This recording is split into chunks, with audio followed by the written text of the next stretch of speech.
I was in Nashville, Tennessee last week, and after the show I went to a Waffle House, right? And I'm sitting there and I'm eating and I'm reading a book. I don't know anybody, I'm alone. I'm eating and I'm reading a book.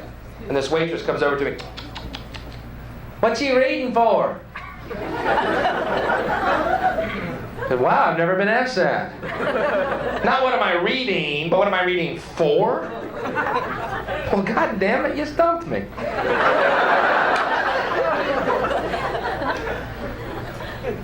I guess I read for a lot of reasons, but the main one is so I don't end up being a fucking waffle waitress. Yeah, that'd be real high on the list. Then this trucker in the next booth gets up, stands over me and goes, "Well, looks like we got ourselves a reader." Well, what the fuck's going on? Like I walked into a Klan rally in a Boy George costume or something. Am I stepping out of some intellectual closet here? I read. There, I said it. I feel better. Hello everyone, my name is Tyson, and welcome back to another episode of Kojima's Deception.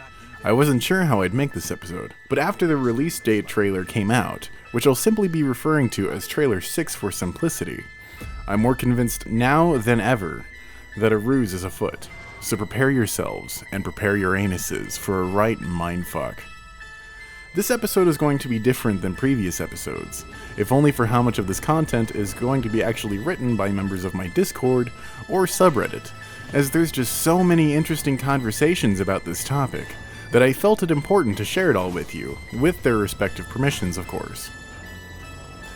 If for some reason you got here but haven't seen the rest of the series, I recommend going and opening the link in the card at the top.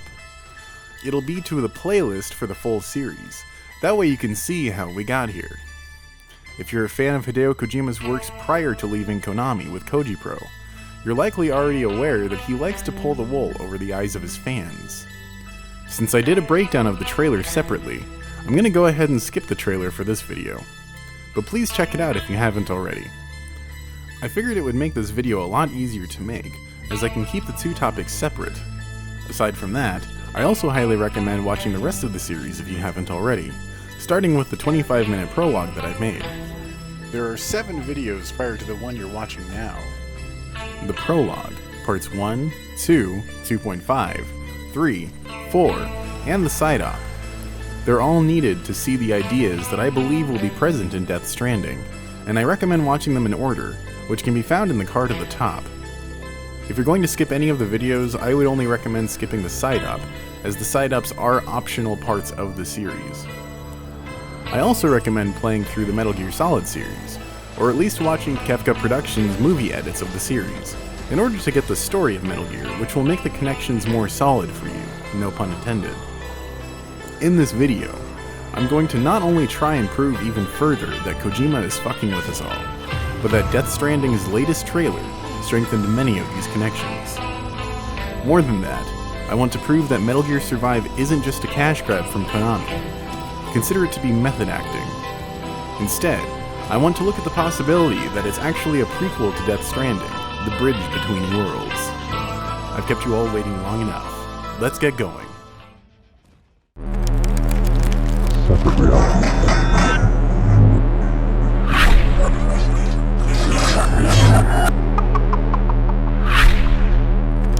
You remember, right?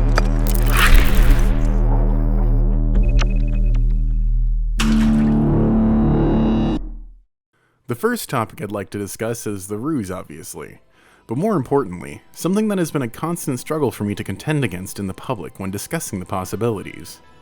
This segment is a comment from External Gazer on NBGO in response to my gratitude for a simple way of explaining that it is 100% possible that Konami is working behind the scenes with Kojima. I was trying to tell someone in another post that Konami has posted pretty good increases year over year since the split. It's right in a lot of their financial statements. I've never understood why people are so adamant that Konami wouldn't benefit from refocusing their brand while also licensing their IP for cash. Axing Kojima is literally a win-win if they really don't like him. A few fans and industry types and Hollywood people get a little upset. That doesn't really translate to financial losses, however. I've always maintained that there's no evidence Konami wouldn't just license IP, sit back and collect checks, and get a little bad PR to remove a thorn in their side while shifting to a more lucrative business model.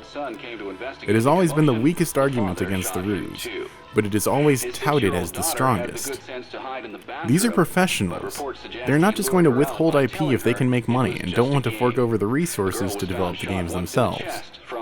They can if they want, but there's nothing legally standing in the way of releasing Kojima from a contract, and then licensing any IP or even the Fox engine back to him, directly or indirectly through another production outfit, in this case, Sony. Companies change their business models all the time. Nintendo started out making playing cards and slot machines, and then they became a video game company. So what if Konami wants to be a video game company that changes to produce slot machines? People are so trapped in the world of video games and bad games journalism that they don't actually look at the financials because they know that their audience is bad with money. These people that pay extreme markups for special editions or low-quality content because it's popular. The average gamer isn't expected to trade in information that is actually pertinent to business practices or stock markets. Yet everyone is an expert when it comes time to say for the millionth time, Death Stranding can't be X because Konami owns the IP, so Kojima can't touch it. Snake is in Smash with a new voiceover. Come on, people, this is easy logic to follow. Maybe the easiest of anything involved with the ruse to follow at times.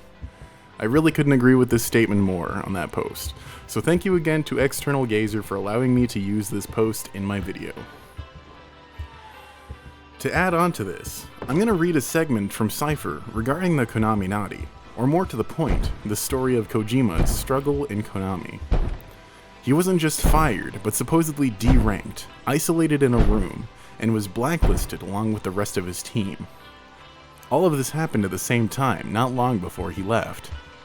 Kojima's name was seen to have been deliberately listed multiple times in the webcode of what was a brand new webpage for recruitment for a new Metal Gear game, which turned out to be Metal Gear Survive. It really doesn't make a lick of sense. He was supposedly treated like nothing, but still had the privilege of being listed multiple times in the webcode like some kind of practical joke. Not to mention, he's actually gone on record saying that it was like that from the beginning to the end regarding his freedom of creativity and the process of making games. Some would say this is humility, but I would argue otherwise. Plus, if Konami really were as bad as the rumors say, then why would they allow him a farewell party? Wouldn't they have just shut that down? Compare it to, for instance, how Patrice Desilets, the creator of Assassin's Creed, from Ubisoft Montreal, had suits walk up to him and immediately escort him outside of the premises. He wasn't even allowed to collect his things. Yet with Konami, not only was Kojima given a personal farewell, but the company denied that said party even happened.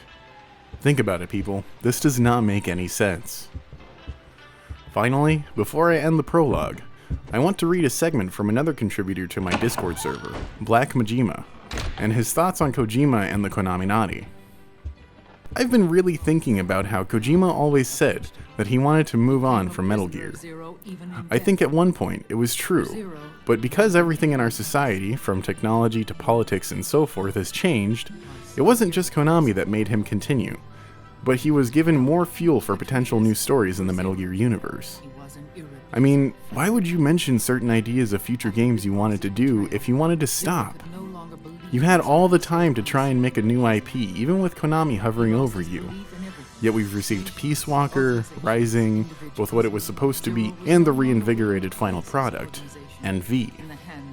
People keep saying, read between the lines, to see that he was desperate to move on, but it always seems exaggerated the way they explain it.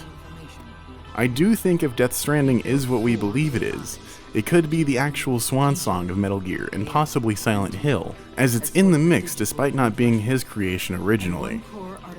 But it's just puzzling how despite Konami's insistence of him making more games, he never tried to break away, until now. Chapter 1. The Truth of the Death Stranding. I figured with a new trailer out for the first time in almost a year, I should probably go ahead and discuss that first before moving on to more esoteric concepts that connected to other franchises. There's a lot that was presented in this trailer, From the tone of the music having so much more octane, to the showcase of the non-traditional action, we've seen that Death Stranding will most assuredly not be a walking simulator.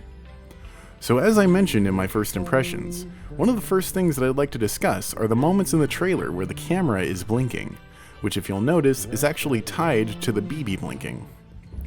If you don't remember in previous episodes of Kojima's Deception, I've talked about how the blinking in MGS-V is a fourth wall break that affirms to the player that they are Big Boss, or in this case, punished Venom Snake. The blinking goes even deeper though. The blinking eye in Death Stranding and Survive is the observation of the observer, observing the shrinking of the wave function that'll cause electrons to escape their probability clouds and bring sensation to our existence. Bring sensation to our existence. That is why Sam has a specific phobia of being touched, and why the idea of touch is a manifestation of the monsters represented by hands. This is actually even pushed into the gameplay. If you're at a point in a mission where there's a trigger for it, you can press the action button and make Venom Snake speak hidden lines. Age hasn't slowed you down one bit. Not so heavy anymore, right?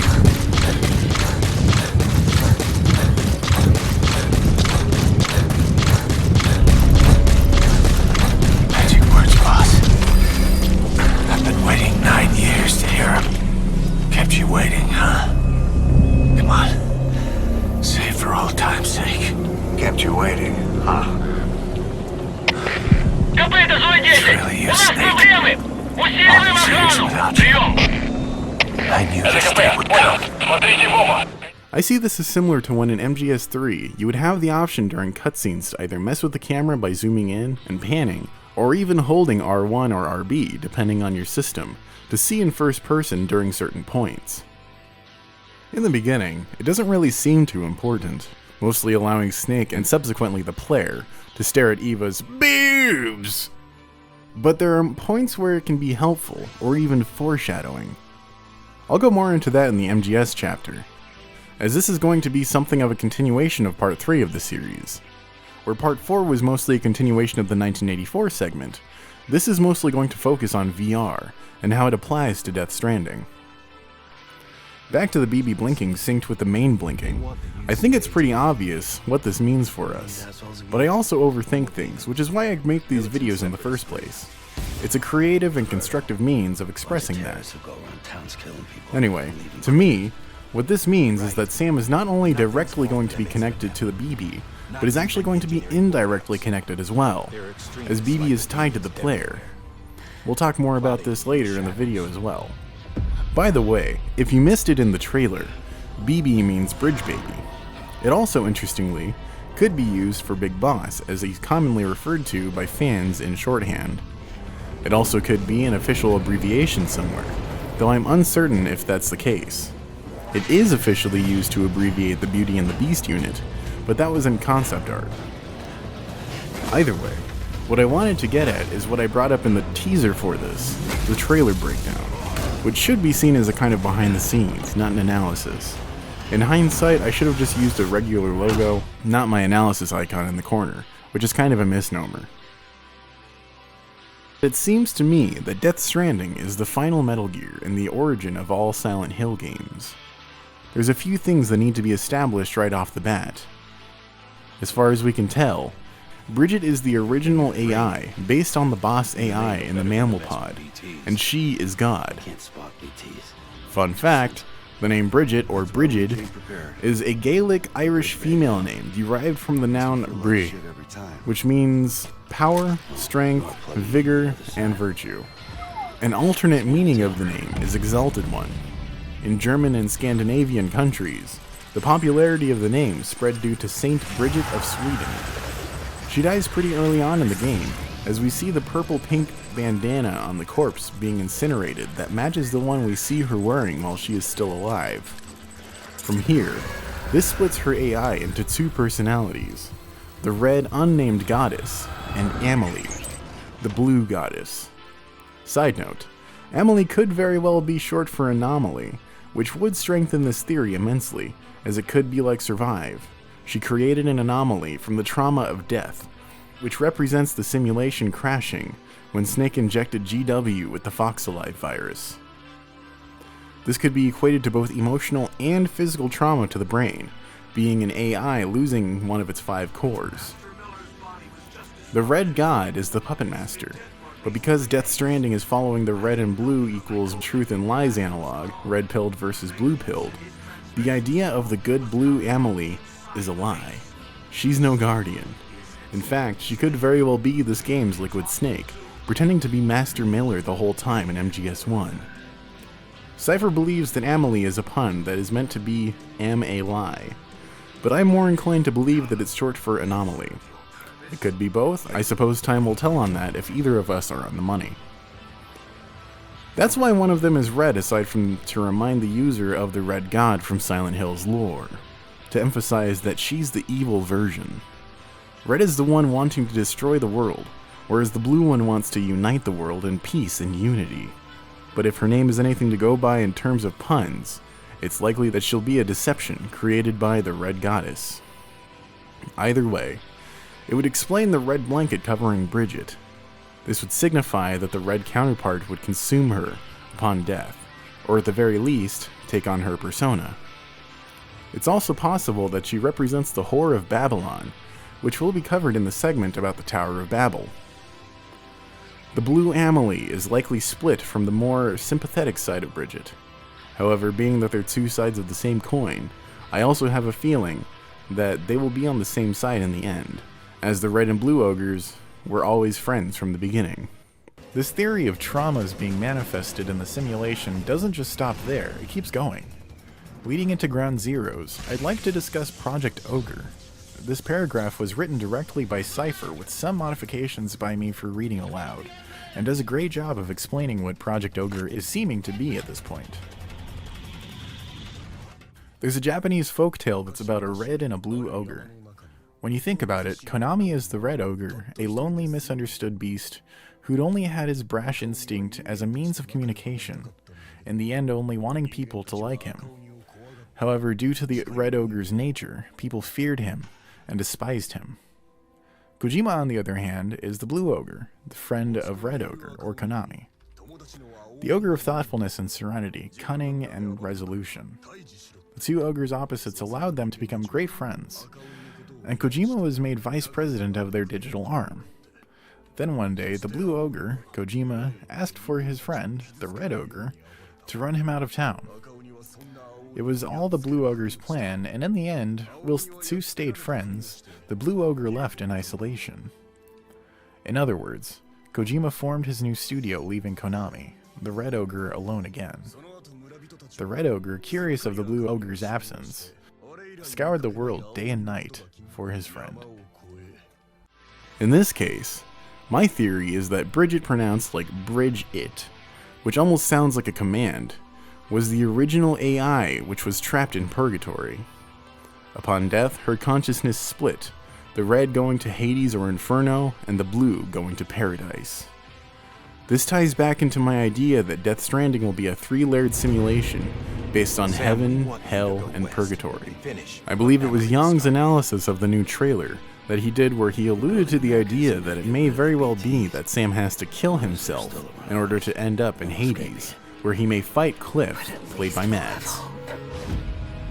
Part of why I see this as such a likely possibility is that, as mentioned before, Mads' character Cliff seems to be the sorrow, or at least a paradox of him. Not to mention, the Sorrow himself was killed by his wife, the Joy, on a bridge in Selino-Yarsk, aka the Virgin Cliffs. You heard that right, the Virgin Cliffs. Keep that in mind when we discuss the Virgin Mary. Anyway, it's quite possible that in the realm of paradise, he can only interact with you by affecting the environment, or by pulling you down into purgatory. I'm not sure, and I can't say that anyone but Kojima Productions really knows how the game mechanics work, but I wanted to toss my hat in the ring regarding that. It would make sense that if you would consider the realm of paradise to be the real world, and that the Sorrow died on a cliff ironically, he can only interact as a spirit in paradise. It would explain the possible connections between the 5 floating entities in trailers 1 through 4, and Mads' 5-man unit with him as the leader. What's a possible interesting connection? They're skeleton soldiers. What was the name of the mysterious unit in MGSV that kept attacking Snake and Company? The Skull Unit. Another thing I mentioned in the trailer breakdown, the satanic function notification that appeared as a single frame. I feel that this even further solidifies the connection between Death Stranding and the idea that it is all a simulation based around heaven, hell, and purgatory. Cliff is likely directly connected to Satan himself, if he isn't a direct representation of Satan. That privilege might, however, be reserved for the Red Amelie, especially if you consider that the people of Silent Hill don't really have much of a differentiation between God and Satan himself. Well, who are you anyway? Haven't you realized that yet? Yeah, you're on Claudia's side. I told you not to put me in the same category as that mad woman. Well, you're pretty loony yourself. It's true. We believe in the same God. But I'm quite sane. So why did you help me out then? Was that also part of trying to resurrect God? It's not uncommon for people to worship the same God and still disagree. God? Are you sure you don't mean devil? Whichever you like. The point is that now I really am on your side. I don't want God to be born. Another connection Amelie might have, that was brought up by a fan, is the French movie called Amélie. Reading straight from the synopsis, Amélie is a fanciful comedy about a young woman who discreetly orchestrates the lives of the people around her, creating a world exclusively of her own making. Shot in over 80 Parisian locations, acclaimed director Jean-Pierre Jeunet invokes his incomparable visionary style to capture the exquisite charm and mystery of a modern-day Paris through the eyes of a beautiful ingenue.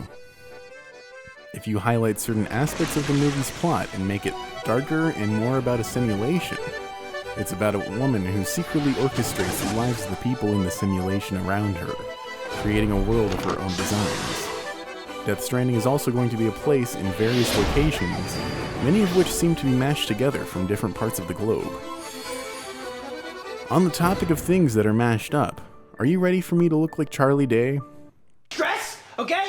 I've stumbled onto a major company conspiracy, Mac. How about that for stress? What the hell are you talking about?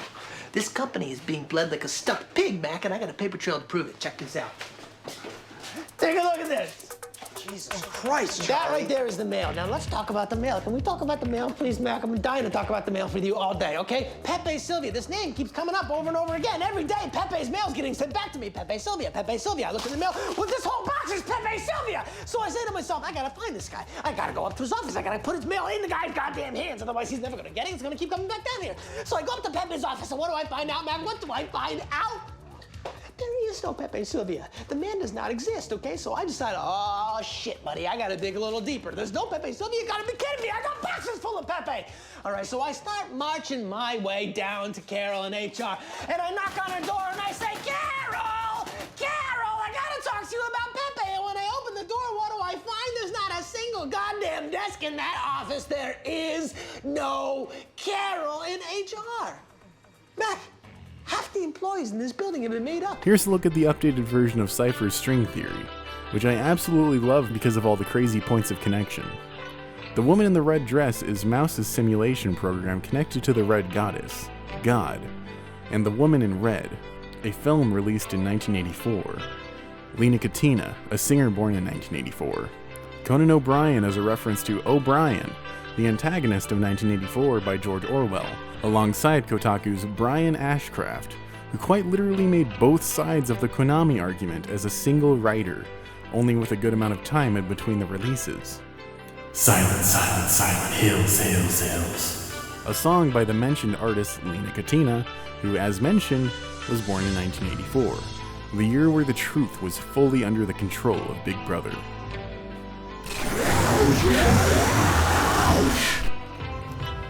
All very possible connections Kojima could be making.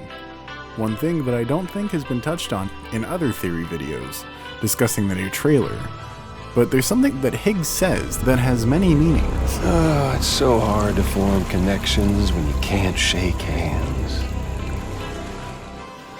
This is both a literal real-world concept in society, as well as a concept in computers. When you want to make a connection between computers, they have to perform what's called a handshake. It's actually called a three-way handshake, where you attempt a connection, they confirm that connection, and then you confirm that they've confirmed. This is all done through a protocol called TCP. Here's an idea, just an idea. Let's say that you have a session established with TCP with the server, and you're having a great time. Data's going back and forth and back and forth. And the sender, which is usually the server, sends up 3 chunks of data. And then you're not ready to process it. Maybe your computer's busy, you can't handle it, whatever. Instead of sending an acknowledgement saying, oh yeah, send the next piece, I can send an acknowledgement that says, oh wait, even though I got 1,000 bytes of data, I need to start at 500 again. And so it can send an acknowledgement that says 501 instead of 1001, and that will train this guy to say, oh, okay, I'm gonna go ahead and resend starting at 501, and I may not send as many next time because something happened bad, and so I can shrink what's called the window size. So instead of sending 3 chunks of data and then waiting for acknowledgement, didn't work out too well, okay, let me send 2. And if that doesn't work, maybe I'll send 1. So it's self-throttling if the network isn't working quite right or our PC isn't working quite right. Would we get any of this with UDP? There's no mechanism in UDP to even have a clue about the sequencing. It's all based on TCP.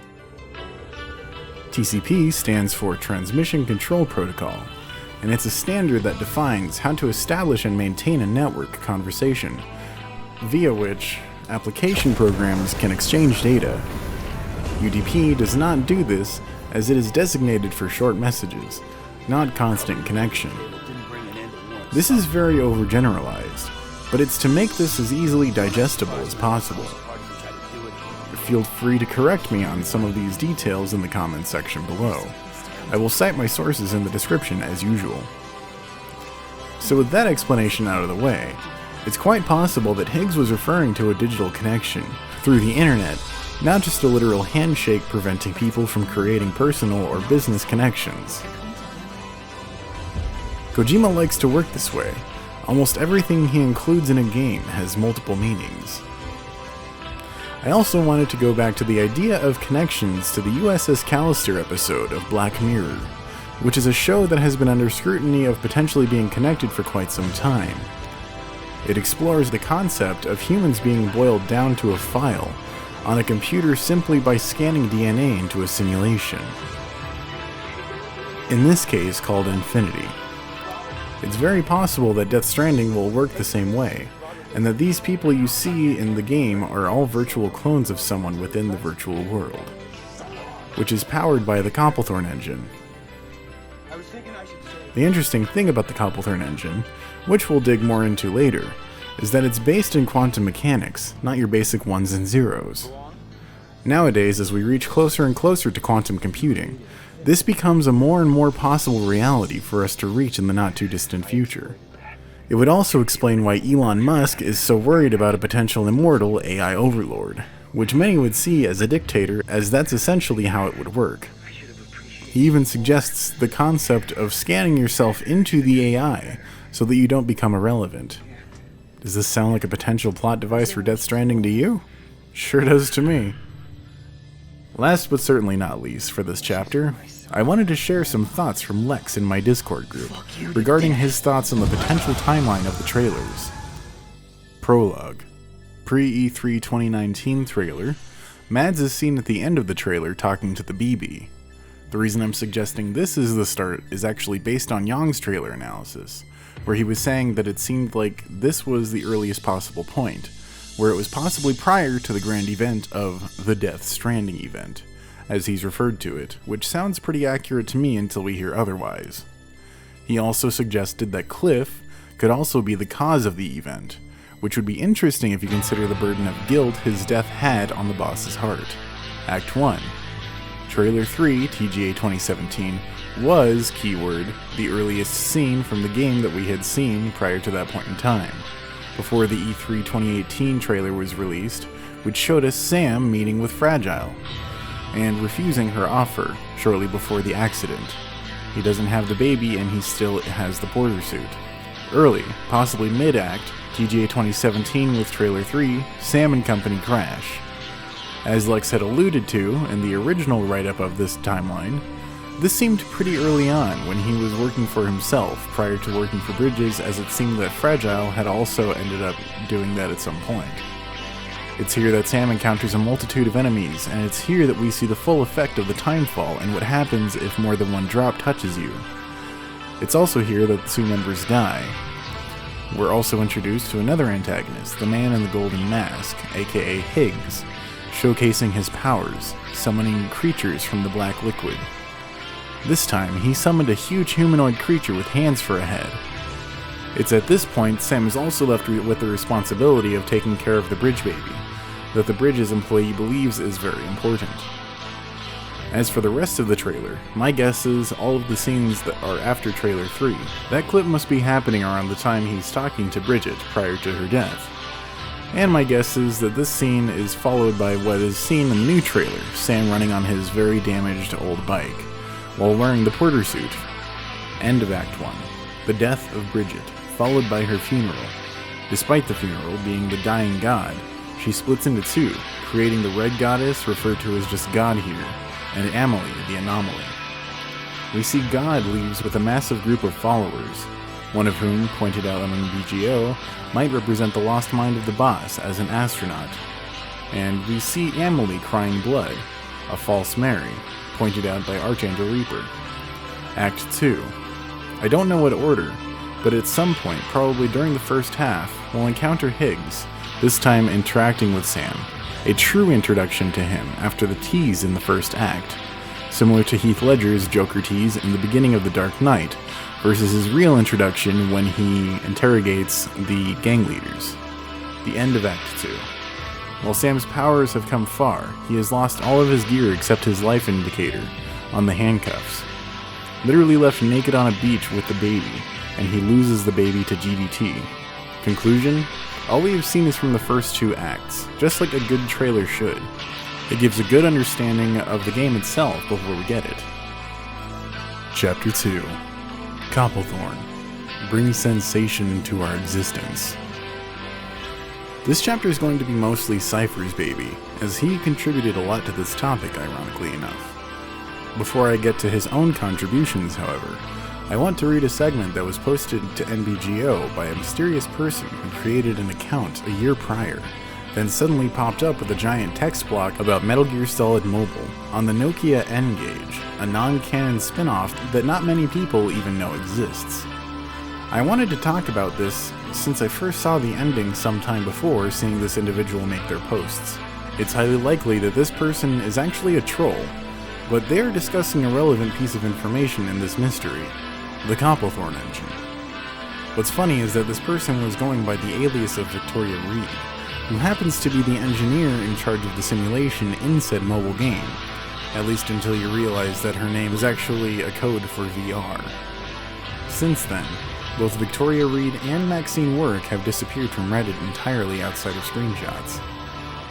The Copplethorn engine, a device so mysterious and baffling in function that many claim its origins to be alien in nature, a device presumed to be relegated to the extended canon of the Metal Gear series, a dangerous presumption considering its explicit impact on major entries to the series. A quantum computational engine that derives outputs based on the possibilities of wave functions that have yet to collapse in other universes, which are then used to satisfy the condition created by the user of the engine. A device which, when paired with even the most basic VR hardware, generates intense feelings of déjà vu and jamais vu in its users. Explicitly contained within the plot of the MGS series is the use of VR to train and harden soldiers, or to expand data sets based on existing mission data. We have experienced this portion of the story directly any time we have engaged in VR training modes, available in various major entries in the series. In addition, it is explicitly referenced in Raiden's training and completion of reproductions of various missions conducted by the different snakes throughout the series. The end of Metal Gear Solid 2 specifically references many of these missions, injecting them into the main canon, and even references Ghost Babel, effectively causing it to exist in some form or another within the major canon, as in details of the mission are available to GW, so it is, at minimum, an available set of input conditions for use within the Copplethorne engine. It cannot be interpreted, however, to simply be a super powerful computer generating high-fidelity digital worlds and experiences. The Copplethorne engine actually draws in living data from parallel universes that have the means to satisfy the input conditions of the user without those parallel universes having closed wave functions, thus limiting the set of possibilities that can be rendered for the user. This would obviously take a massive amount of computational data that would not go unnoticed on a singular planet in a singular universe, along a set of parallel universes. Copplethorne engine derives its processing power through a network across parallel universes, where various adjacent planes of possibility have allowed for its construction in those universes, and the ones who possess of such technology have agreed to a mutual connection so that the device may function in their respective universes. They agree to leave the wave function uncollapsed to attain power over reality itself. Sound familiar? Remember how I mentioned shaking hands, TCP, transmission control protocol? Almost as though the reality of Metal Gear Solid itself was a simulation all along. Continuing. An example. You use the Copplethorne engine in conjunction with the VR headset and set the parameters for a sneaking mission unarmed 01.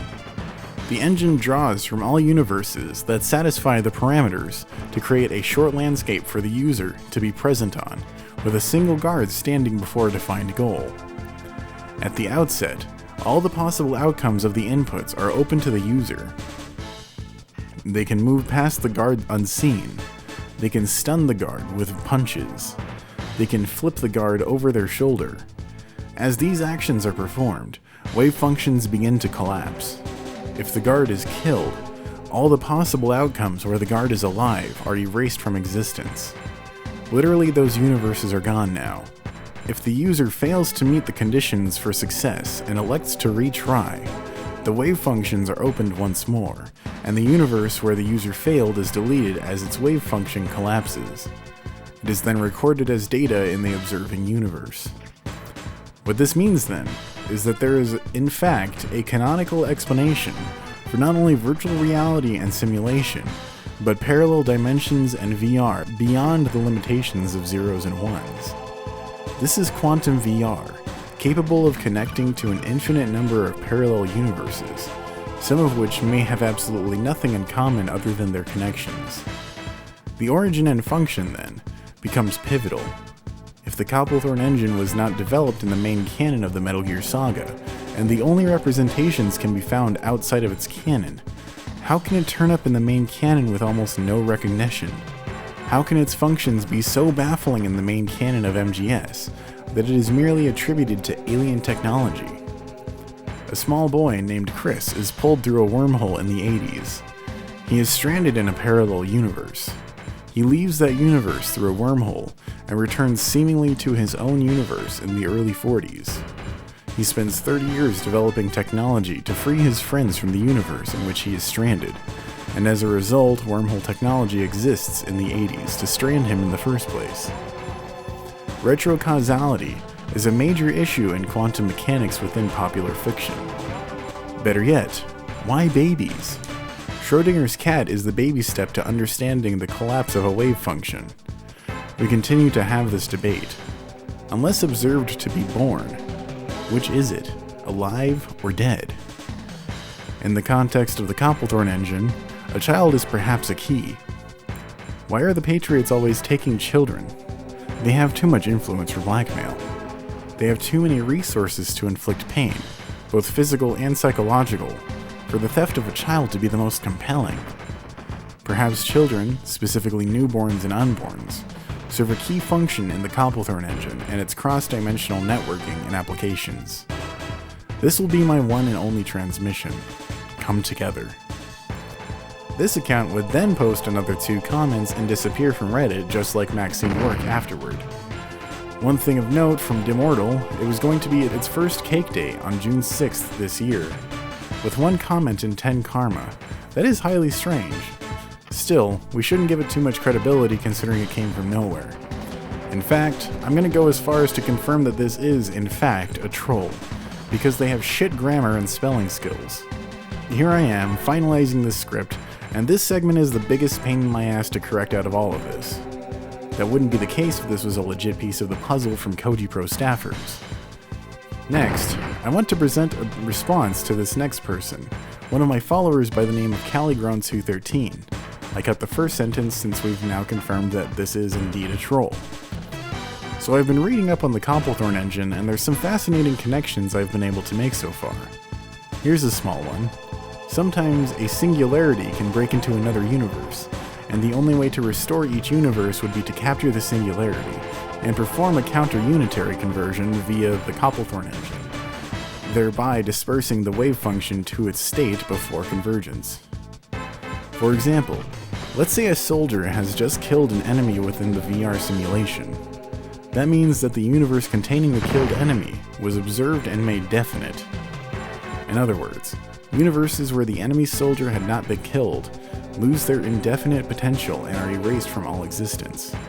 The only universe permitted to exist in the end is the one that doesn't contradict the action taken in the VR simulation.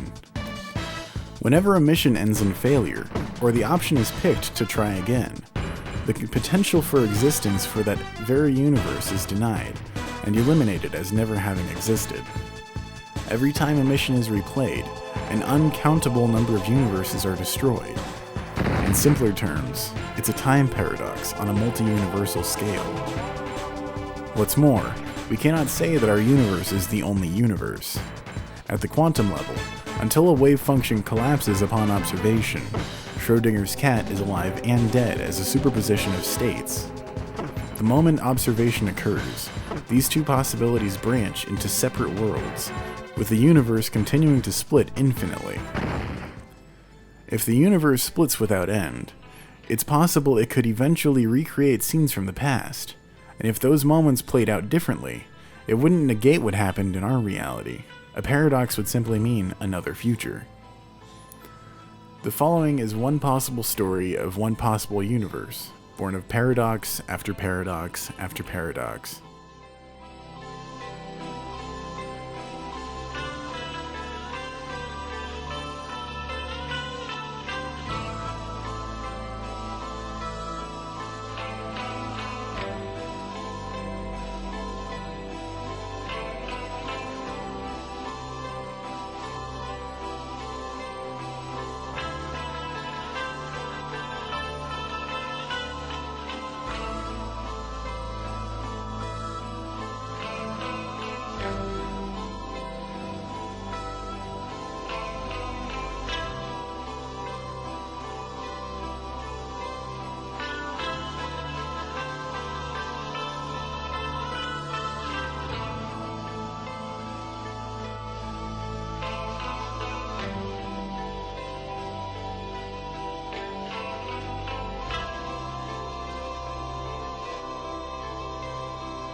The simulation has been corrupted.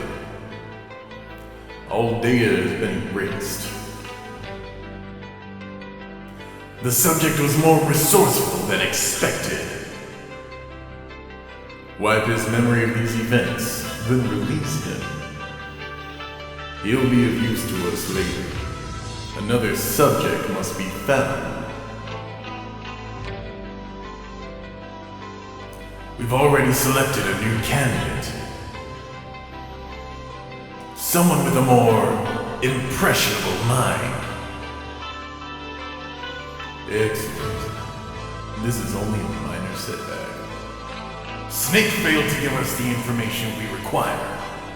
Let's see if Jack can do any better.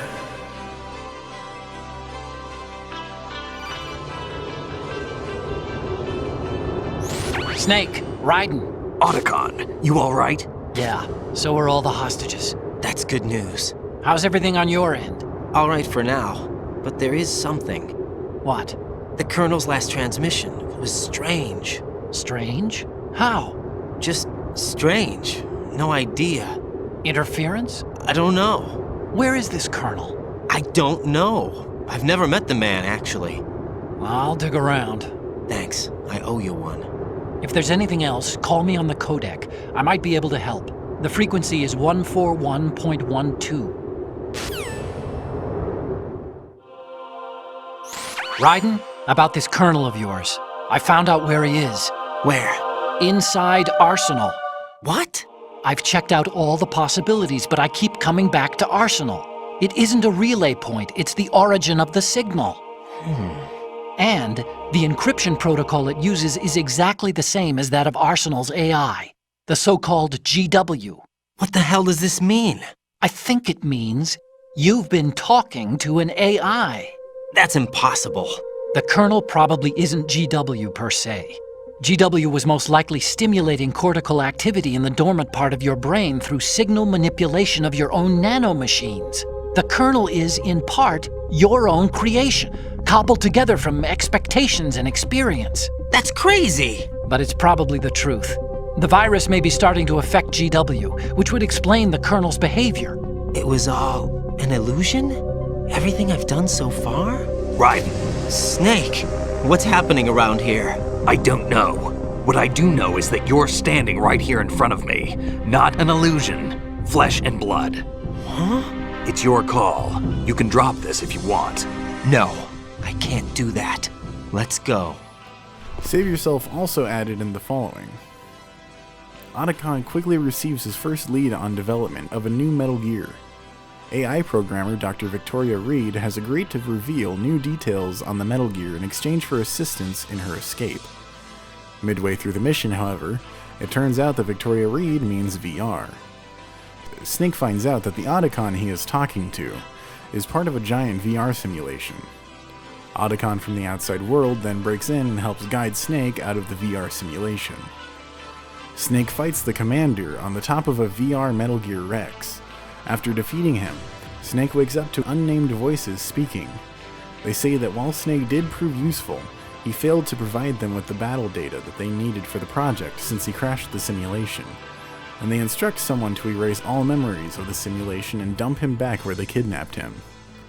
One unnamed voice then says that they already have the second test subject lined up.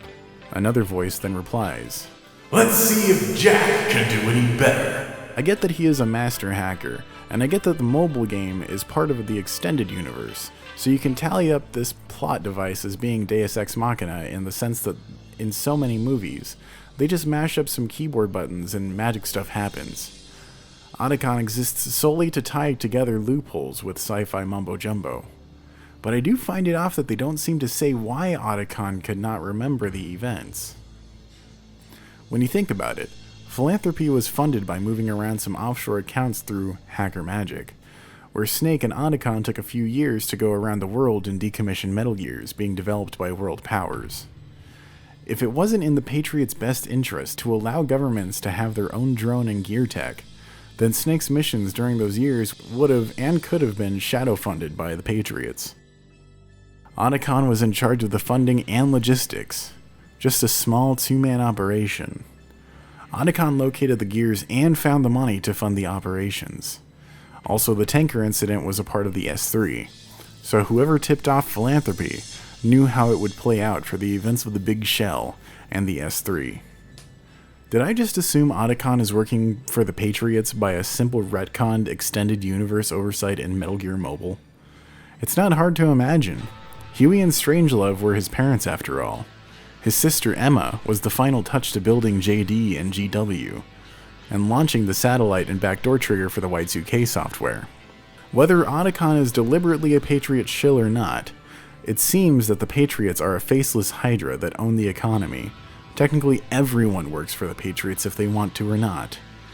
If all the MGS series are just reskinned simulations repeating itself in a similar formula, then I for one could deduce that Otacon, Snake's right-hand man, his most trusted advisor, is a Patriot shill. I don't think this is a coincidence. We've kinda confirmed that he works for Cypher, and Cypher designed his AI systems for the Patriots. A few spin-off titles, as well as MGS2, have mentioned Copplethorne, but Metal Gear Acid 2 is Dr. Copplethorne's first actual appearance as a character. Yet, despite not making the spin-offs himself, the idea of the Copplethorne engine was Kojima's himself. This is the point where Cypher really comes in, the concept of the magic circle. Trust me, this is actually pretty damn good stuff here. This is from the wiki article about it. In games and digital media, the magic circle is the space in which the normal rules and reality of the world are suspended and replaced by the artificial reality of a game world.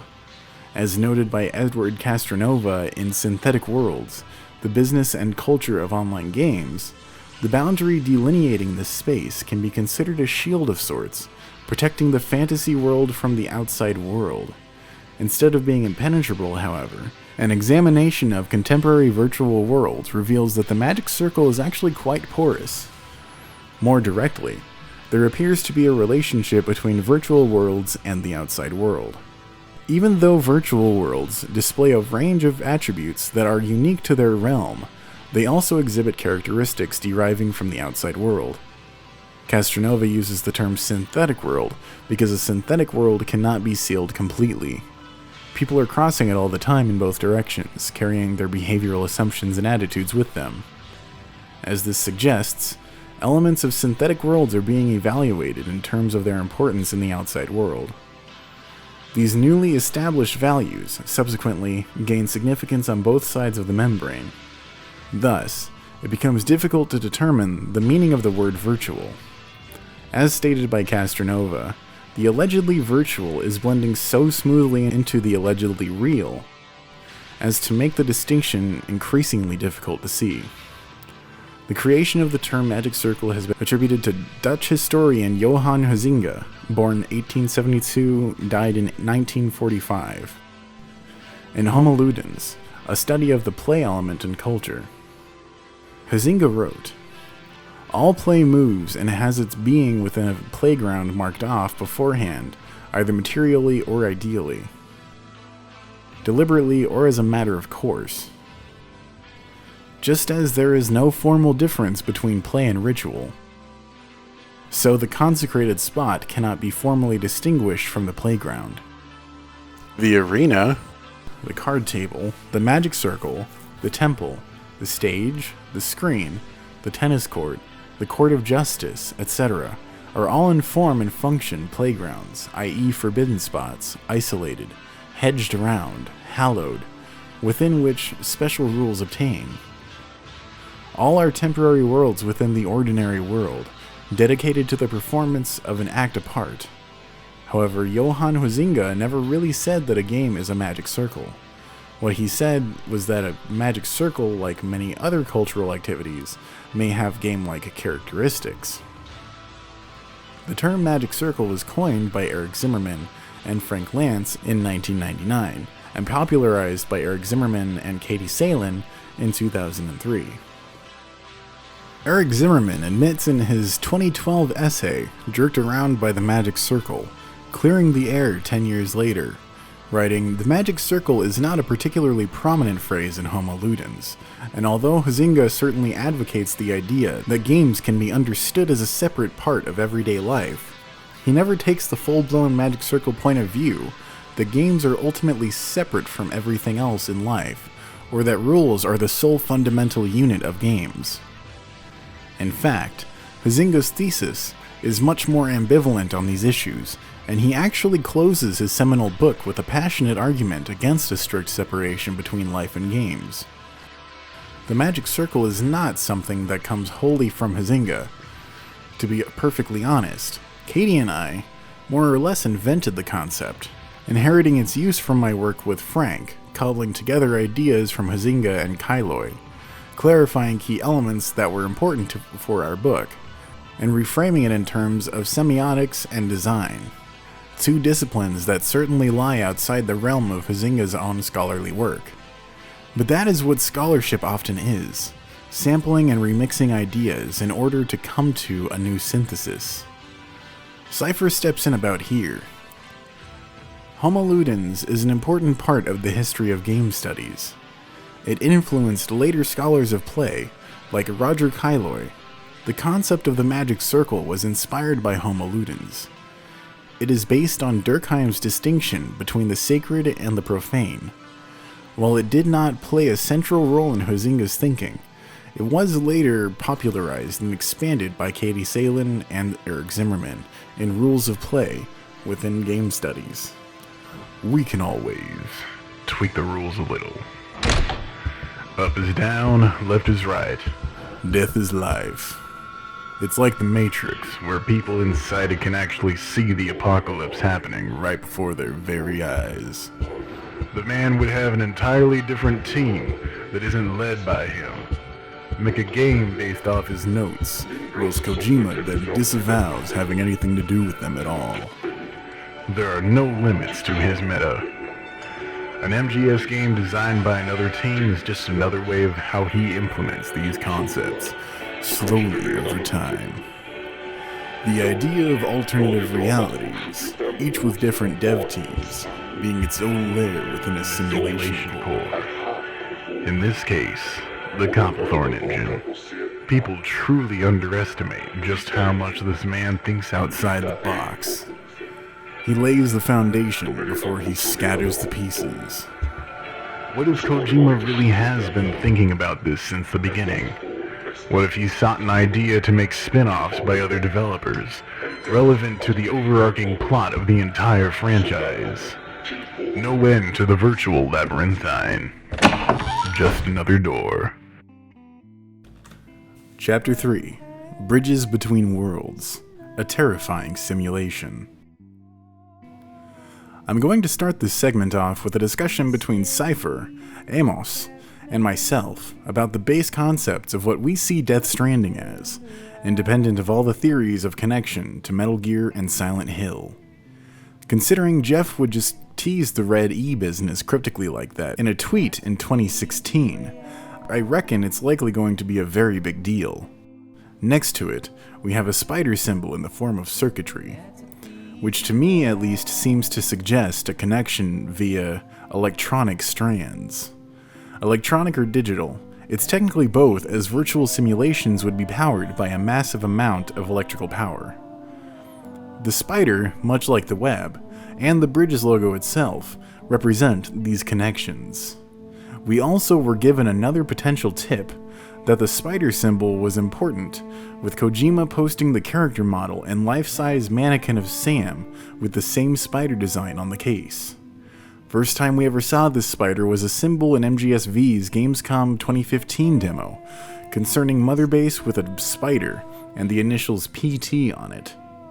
Now what does Mother Base represent specifically? Well, it's essentially a core connected to other cores by bridges.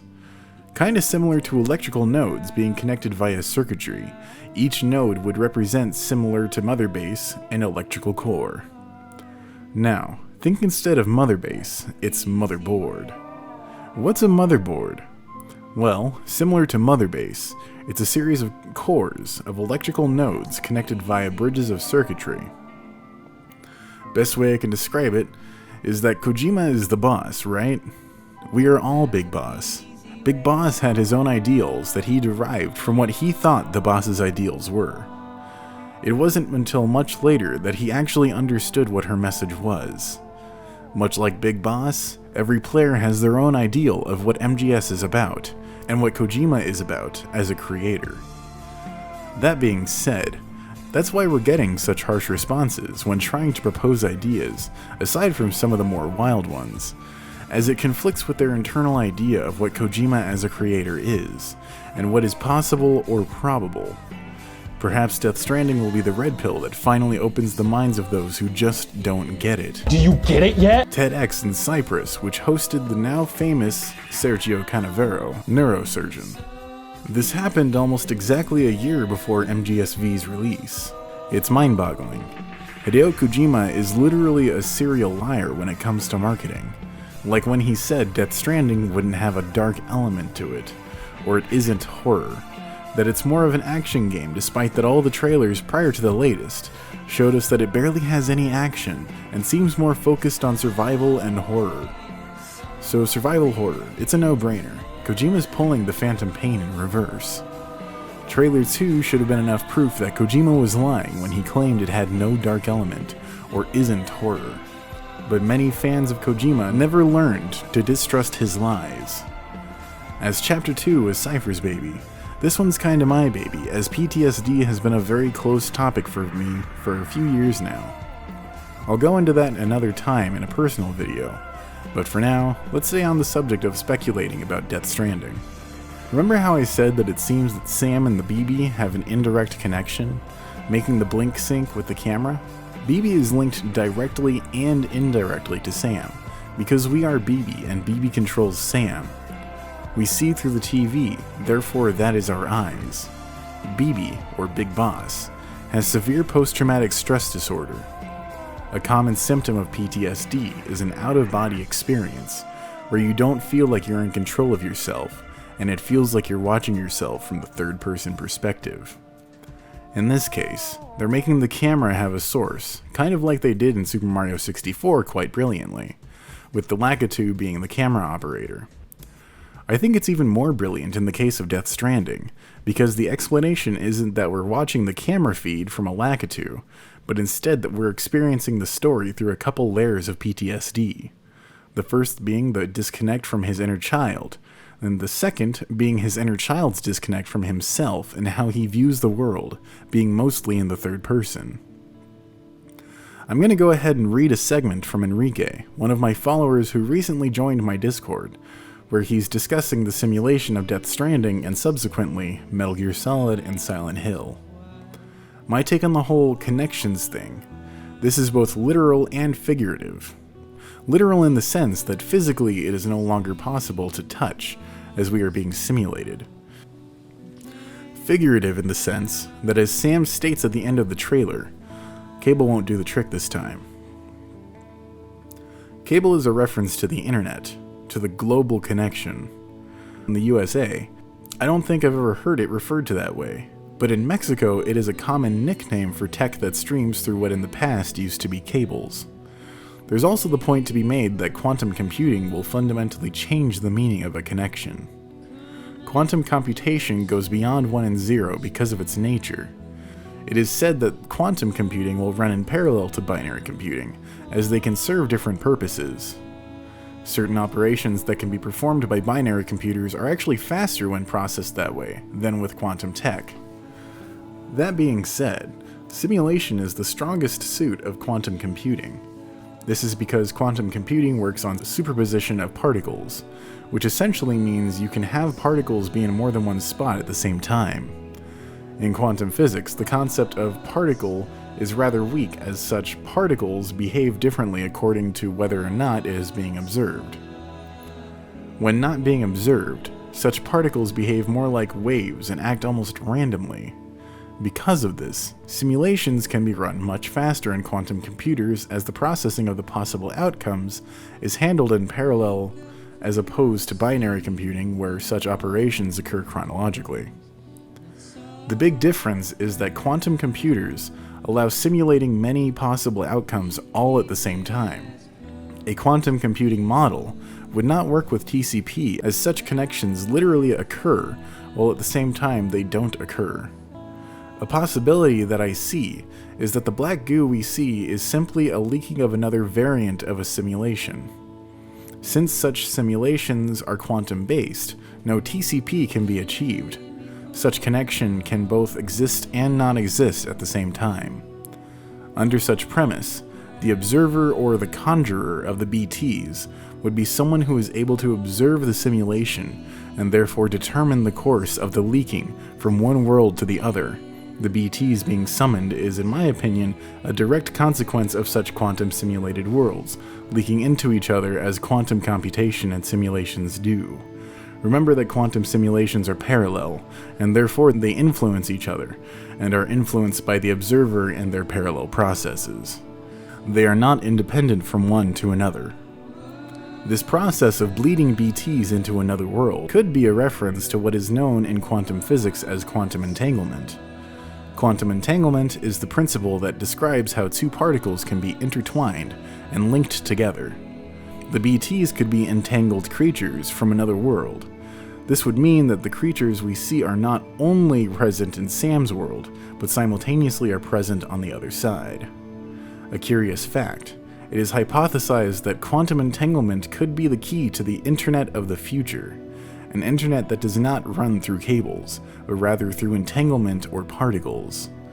I can't remember how long ago this was, but it's at least from the last 2 to 3 years. A Chinese team of astronomers was able to entangle a particle in China with one they had in a satellite. To be clear, what is groundbreaking about entanglement is it can break the speed of light. An entangled particle that is millions of light years away from us will still react instantaneously to its other entangled particle. What this means is, you could send messages at speeds higher than the speed of light by manipulating entangled particles that act as radios or transistors at a distance.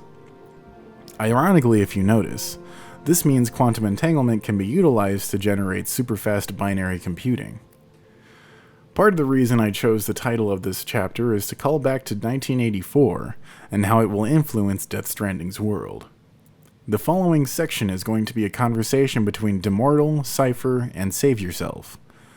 I always found Kojima's philosophy and storytelling revolving around the self-awareness that these universes exist inside a console. A great example is on Shadow Moses in MGS4, when Otacon says it's a Blu-ray disc and that we don't have to switch to disc 2. The creation cannot fathom anything beyond what is greater than or equal to its creator. MGS-V is about taking the 1984 approach to MGS2, where it doesn't tell you outright that it's a simulation of events that may or may not have happened. Remember what Jeff Keighley said? Here's the 80s, here's now, here's all the timings of it. For example, a robotic arm mass-produces computer chips, a computer building a computer. Then that computer creates software. That software makes an app, and that app is a game with rules and limitations. Does the game know it is being played by humans? No. It can't fathom greater than or equal to.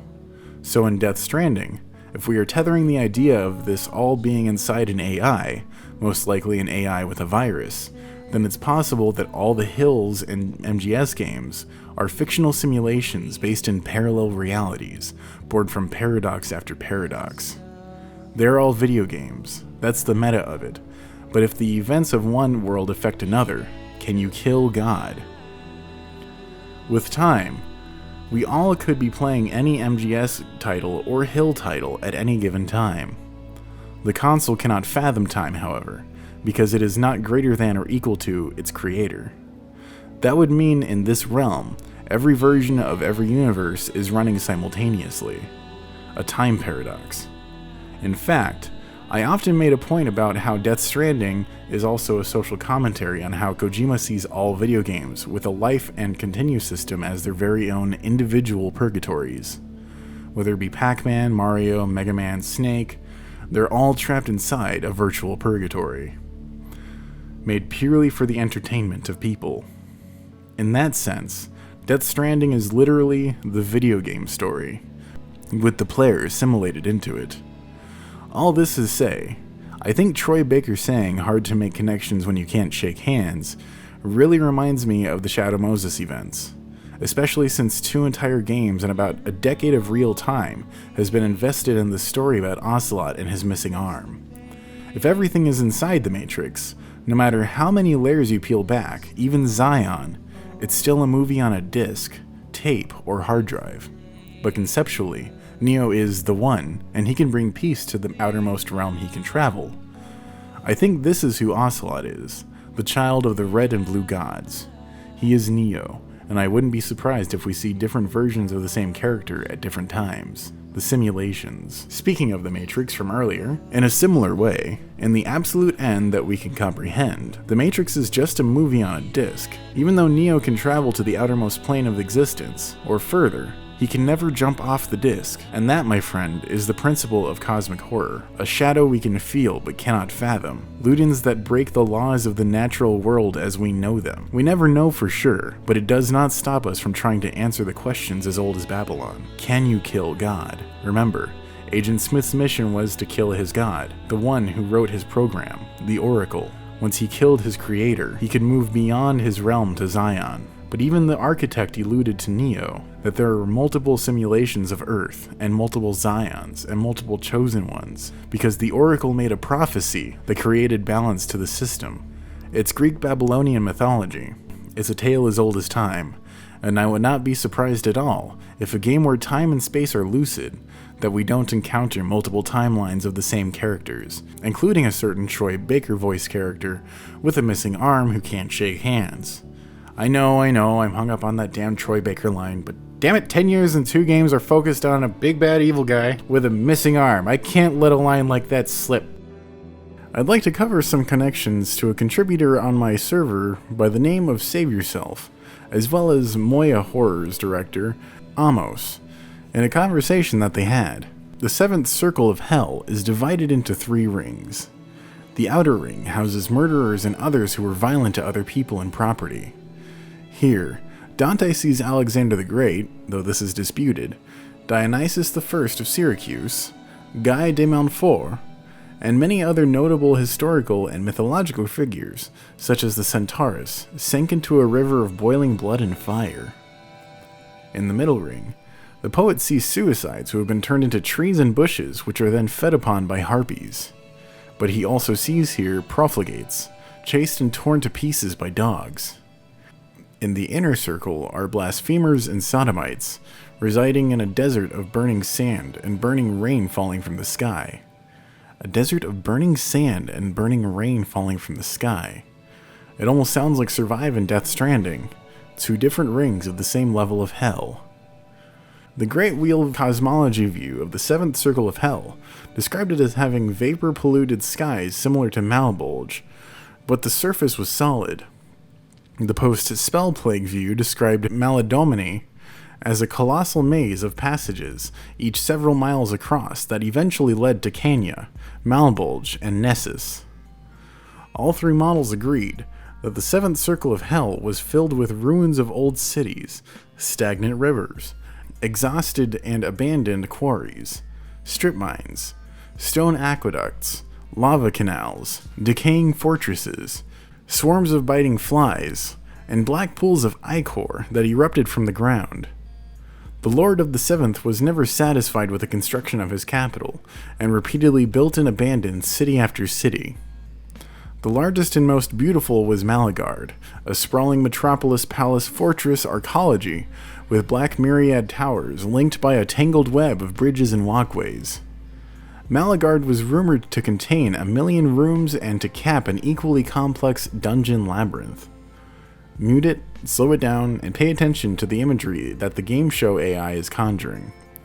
You might see a few familiar faces, such as the boss with a skull in her neck, and a Ludin in an astronaut helmet. And always remember, the answer is B. You always knew the answer was B, but you simply chose to ignore it. On the MGS4 clip where they turned the camera to Larry, Hi there, Larry. First the camera is pointing to Tom Hullett, the guy who got all the blame for the bad Silent Hill games. That 7th circle link to the MGS4 PMC game show. According to series producer Tom Hullett, Book of Memories gameplay will be largely different from the one established in previous installments in the series, focusing on cooperative multiplayer rather than traditional psychological horror. Amos chimes in with, funny, I legit consider these days that we might be in hell. In real life, we exist both in and out of this story, philosophically speaking. we are the Homo ludens.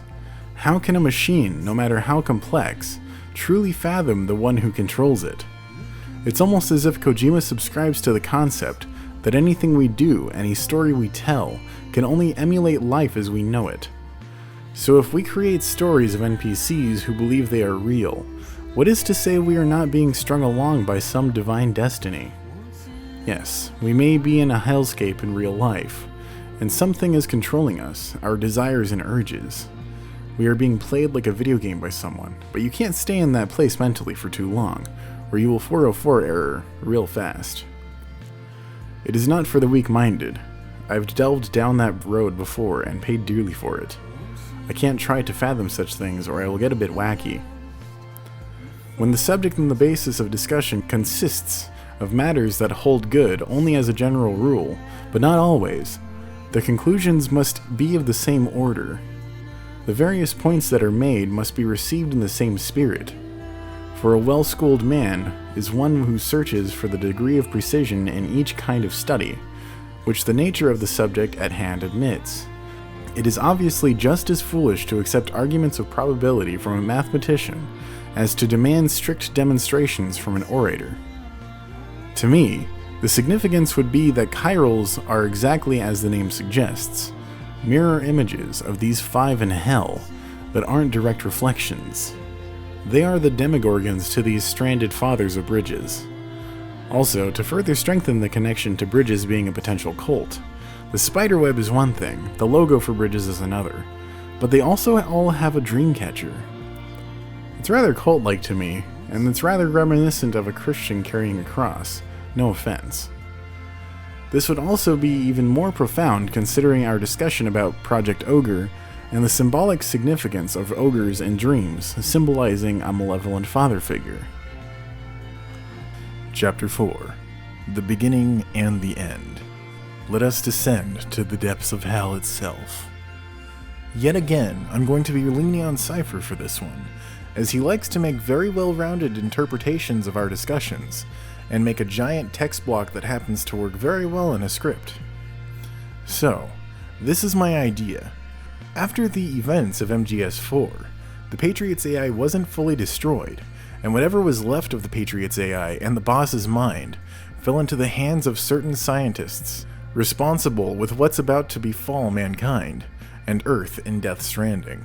After the world is fully consumed and transformed into a digitized environment, the rules people thought they knew no longer applied. Up is down, right is left, myths are no longer myths. People can't die because they're no longer just organic organisms. They're stored data of genes and memories within this self-replicating simulation of what used to be an organic celestial body. The boss starts to take the form of a subversive entity, the Red God, her youth preserved within the simulation that's now taken full control over the planet. Overall, whilst the boss may seem like she exists in her appearance, she's dead as far as the actual being goes. Merely fragments of her memories exist, and thus engulf the world, hence D-Day, as well as various Egyptian lore, likely harkening back to 3 years before D-Day regarding Operation Crusader. Now then, let's discuss Metal Gear Survive, the supposed bastard child of Kojima, left to be raised by Konami. Let's start at the beginning. The very, very confusing beginning. Note that this segment is incredibly fractured, as though the simulation itself is trying to stabilize. Remember, PT was the crash of GW caused by Fox Alive, the virus Snake injected into the Arsenal gear. If that's the case, then Survive is part of the reboot process that takes place simultaneously to MGS-V, trying to get back to Metal Gear's universe, or the new base simulation. Metal Gear's universe was rejected by the AI because of the trauma to the AI, and so it has an identity crisis, resetting everything. That's why it seems that everything in Death Stranding is a paradox of something from Metal Gear. Sam seems like an amalgam of all of the existing snakes. Naked Snake or Big Boss, Solid Snake, Liquid Snake, Solidus Snake, and even Raiden. Bridget, the Red God, and Amelie all seem like the boss since she was the President of the United States, while Joy was the hero of America, both in the Second World War by being the first human to enter space, as well as saving many people, and being the scapegoat for America, to say that she betrayed America as a cover-up for the reality, that she was framed by a Russian commander who fired the Davy Crockett by the name of Volgin. So I went to fact check while finalizing the script, and I noticed something pertinent to this investigation. The boss died at the age of 42, in the year 1964. 42, the answer given by the famous Deep Thought in The Hitchhiker's Guide to the Galaxy, when asked what is the meaning of life, the universe, and everything. What is speculated to be the reason for this is that in hexadecimal, 42 is essentially a wild card that means whatever you want it to be, equating to 42 being the answer to life, the universe, and everything, being to find your own meaning in your existence. No one can tell you what your own life means to you. This is not only a callback to computers, but that the boss is God.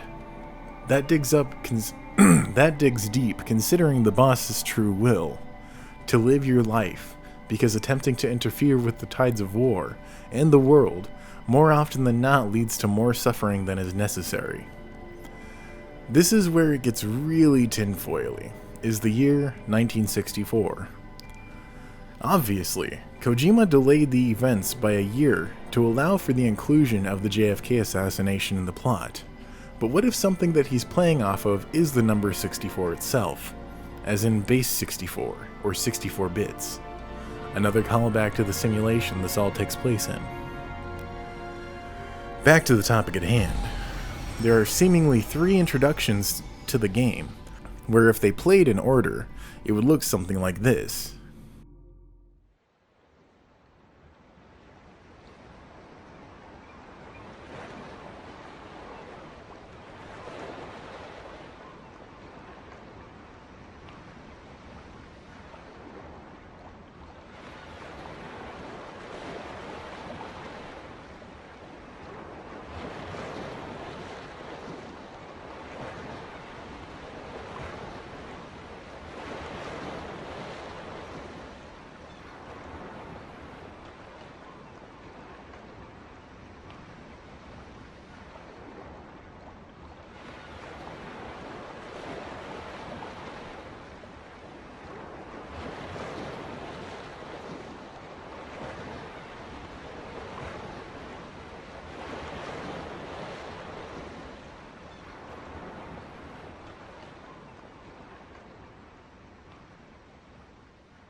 Signal acquired. Collecting the package.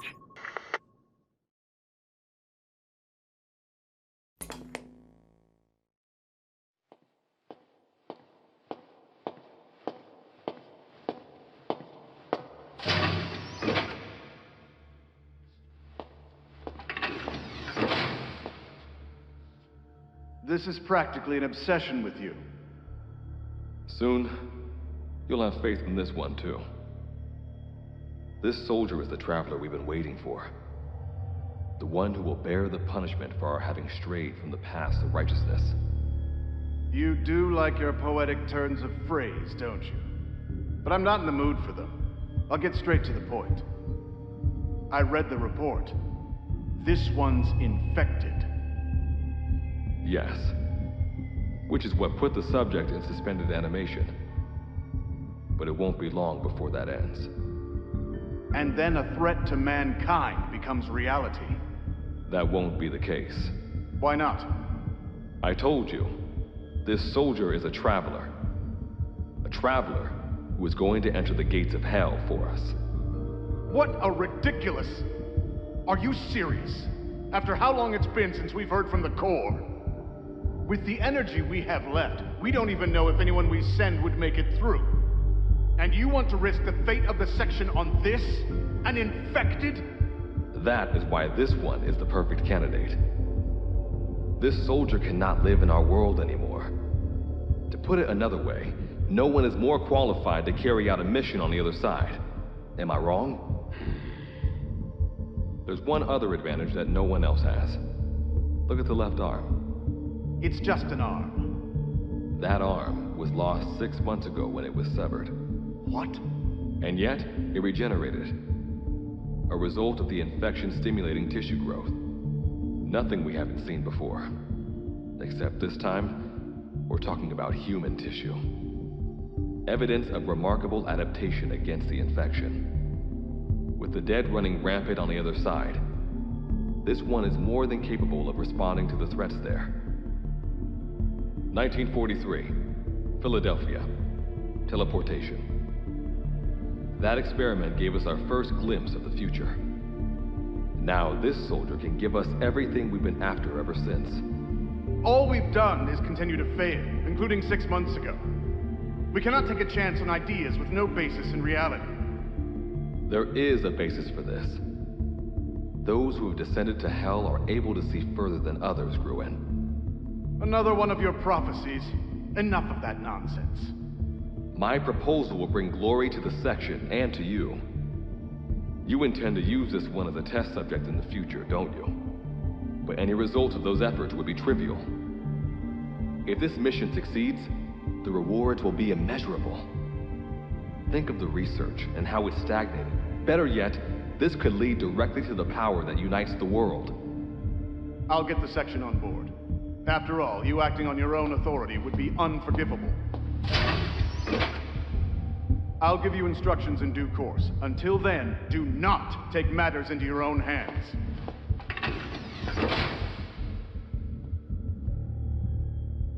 Don't take matters into my own hands, huh?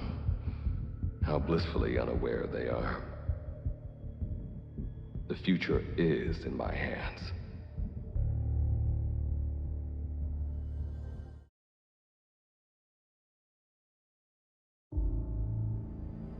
All right. Revival went A-okay. I know you've just woken up and you're probably wondering what the hell's going on, but we're short on time. I'll give you the gist of things while we wait for the wormhole digger to finish starting up. Okay. So basically, I'm going to be sending you to another dimension. Yeah, I'm sure you have plenty of questions, but I haven't got time to answer them. Just listen to me. Take a look at this photo.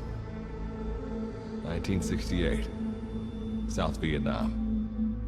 It was taken in a town in the north by a journalist accompanying American forces. He took it right before he was killed. Killed by the thing in this photo. And that thing used to be human. Don't believe me? In the section, we have a name for humans that have turned into these monsters. We call them Wanderers. They get infected by this life form we've yet to fully understand, and they end up like that. Wanderers are extremely ferocious. They attack anyone they see indiscriminately. But the worst part is, even when you destroy a Wanderer, the life form that infected the person doesn't die. If we don't do something about them, before we know it, there will be enough of them to destroy the human race. Fortunately for us, back then they appeared in a part of Vietnam where American forces were fighting. That meant we were able to send in a team, in amongst our boys, to wipe them out fast. We got every last one of them. We made the operation look like one of the massacres that occurred throughout the country. Of course, there's a reason the section was able to detect their presence. We've known about this life form for decades now, and about the world it comes from. While it looks a lot like ours, it's populated by Wanderers. It's like a vision of hell. We at Wardenclyffe Section first observed a wormhole to this other world about 30 years ago. We've studied them ever since. The reason being, we can extract energy from Wanderers. We call it Kuban energy. We're talking about a massive energy source. One that could very well shift the balance of power in the world. As you know, 6 months ago, an enormous wormhole appeared over Mother Base when XOF attacked you. That event enabled us to obtain the coordinates of their world. So for the first time since our research began, we sent out a manned expedition team, the Charon Corps. But we lost all contact with the Corps a while back. Our assumption is, they're all dead. You'll have 2 mission objectives. First, recover the research data the Charon Corps left behind and gather Kuban energy. Second, rescue any Corps survivors you come across. I'm aware that ideally we'd be sending a team that's fully equipped for this kind of mission, but there's no time for that. Not with the Hounds of Hell after us. Plus, with the energy we have at the moment, the wormhole will only be able to transport one person. You'd rather sit this one out? Sorry, but you don't get a choice.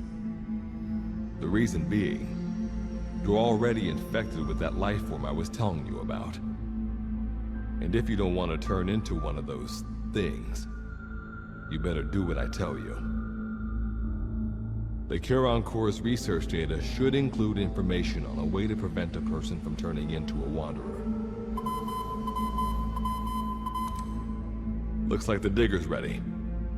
When you arrive on the other side, start by heading for the base camp that the Corps used. I'll be issuing all instructions by radio. Guess I'll see you in hell. Good luck, Captain.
last of the investigators.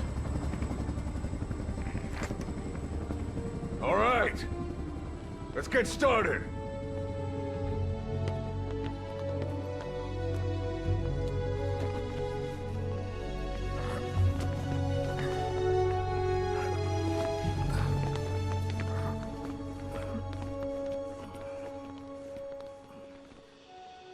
One journey will end in purgatory, but let us pray that they who travel the depths of hell will this time reach paradise.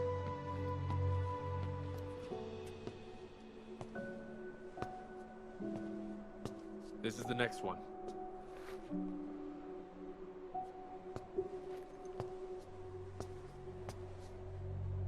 No, not this one.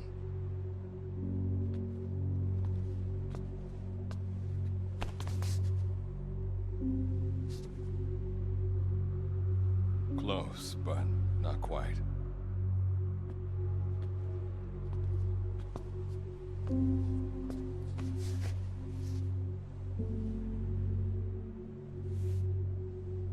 Well, sir?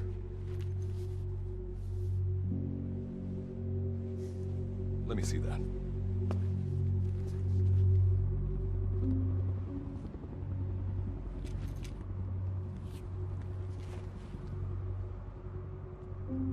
Are you sure that this is the one, sir? Yeah. Thanks.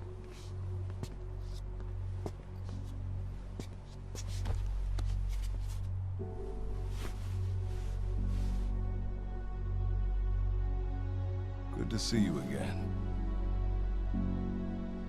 Forgive me for what I'm about to do.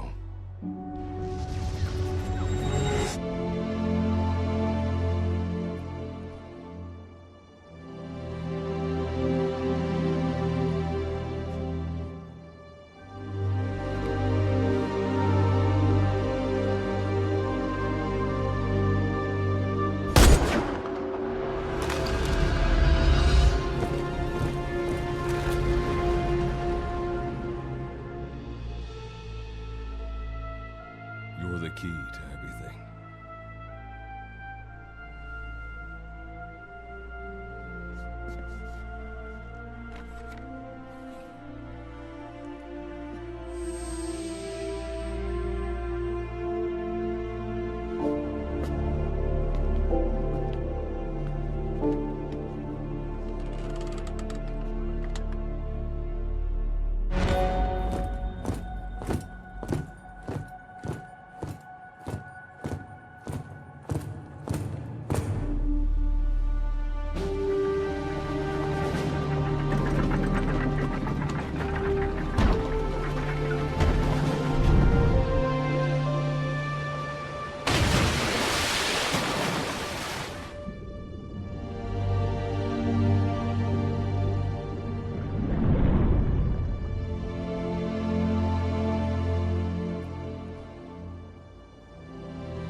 You're now standing in D-Day, the world beyond the wormholes.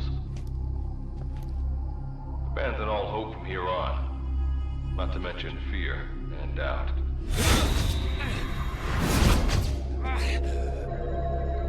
Your Beatrice is waiting up ahead. Better get going. As I mentioned in the briefing, first order of business is to head for base camp.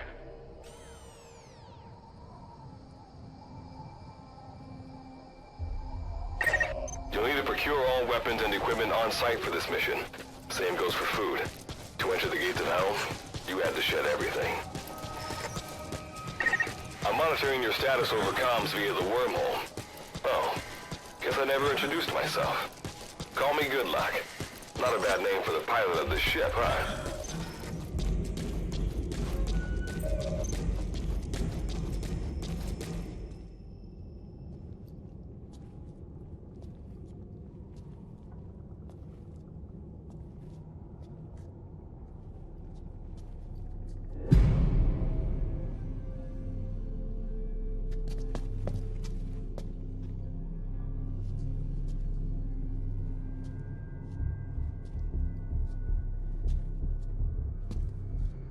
Don't move!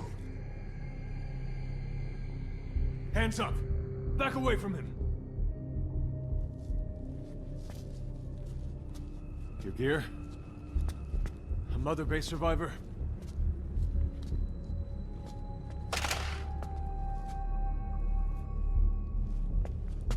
Hey, you okay?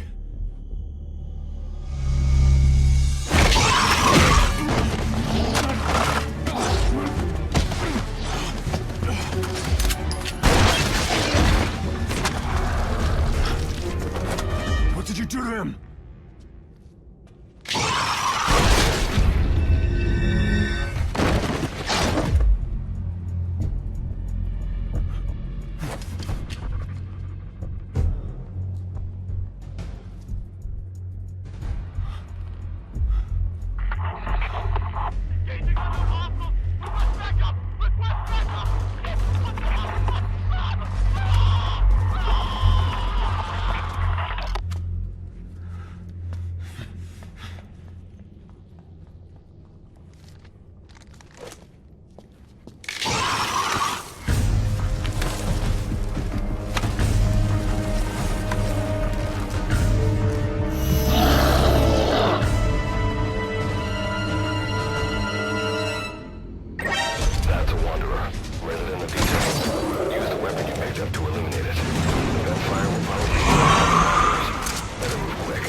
Luck of yours rubs off on me.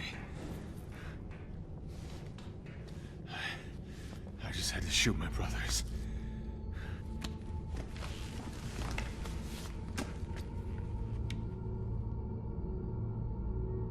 I'm not gonna die here, that's for sure.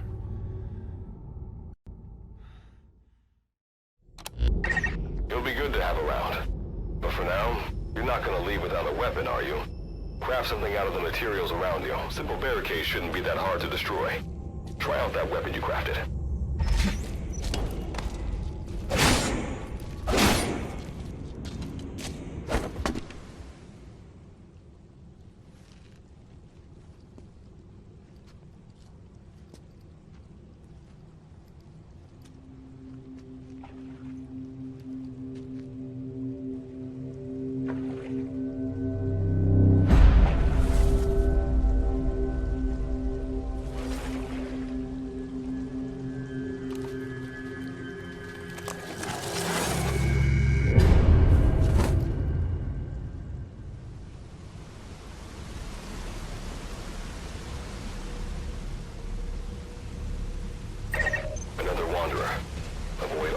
unnecessary combat.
The story makes a lot more sense this way, and unless it's part of the design of the ruse, I don't know why they decided to edit it up this way. If it is part of the ruse, it's because of the lack of stability in the simulation. However, objectively, it does take you out of the story in its original form, because you're jumping around with no context, no reason to understand why those words by good luck mean something, instead coming off to someone who, not knowing why, as nonsensical, cookie-cutter, prophetic speech. Not only does good luck specifically say the future is in my hands at the start, but at the end before the final boss, he also says the future is in your hands. There is no way this would have happened simply by copying. This had to have been intentional on the side of both parties. Then there's the more obscure, cheeky stuff, such as the paralleled nautical themes and eye motifs. All these are purposefully in the background of Metal Gear Survive. The Silent Hill mist clearly containing an ocean inside, for instance, despite being literally called the Mist World officially on the website. The story nor characters seem to acknowledge it as thus, instead only seeing it as nanomachine dust. Put this in addition to how various characters talk about the possibility or non-possibility of this all being a dream. Again, this is all very obscure yet tongue-in-cheek stuff, and Survive was very deliberately crafted this way. Another example of this is the very specific choice to go with iris energy, and even more suspiciously, a light beam. The iris, of course, being part of the eye that contains the cones of the eye, which absorb light and send the information to the brain as colors. Much like Death Stranding, there's an eye in the sky, and no one seems to be aware of it. External gazer. Then there's how Iris, much like Karen, also has a connection to Greek mythology of all things. Iris being the goddess of the rainbow, fertility, the sky, the sea, and oaths. So this, to Cypher and myself, connects Survive to Death Stranding, now more than ever. There's also the blinking that is present in the new trailers that wasn't in previous Death Stranding trailers. The blinking eye in Death Stranding and Survive is the observation of the observer observing the shrinking of the wave function that'll cause electrons to escape their probability clouds and bring sensation to our existence. On top of that, there's the constant usage of red and blue in Survive, even in the AI pod for Virgil AT9. After all, Metal Gear Survive, just like PT, was specifically unveiled at a PlayStation 4 Sony Gamescom event. After the reveal trailer ended, yet again, with the red and blue screens, the reveal trailer for Metal Gear Survive even starts off with Pequod's red and blue light lens flares blaring outwards so that the audience would focus on them. You don't just set up Good Luck in Survive, who talks about how the future is in his hands, tomorrow is in your hands, to look like he's cosplaying as Morpheus, and then get Tommy Earl Jenkins, who composes himself in the exact same way as Good Luck. There's a reason Kojima very intentionally kept the mask on Die Hardman. His face is the biggest spoiler in Death Stranding. If you want the short version, Survive was intentionally developed as a kind of digital Trojan horse, containing various connections to Death Stranding.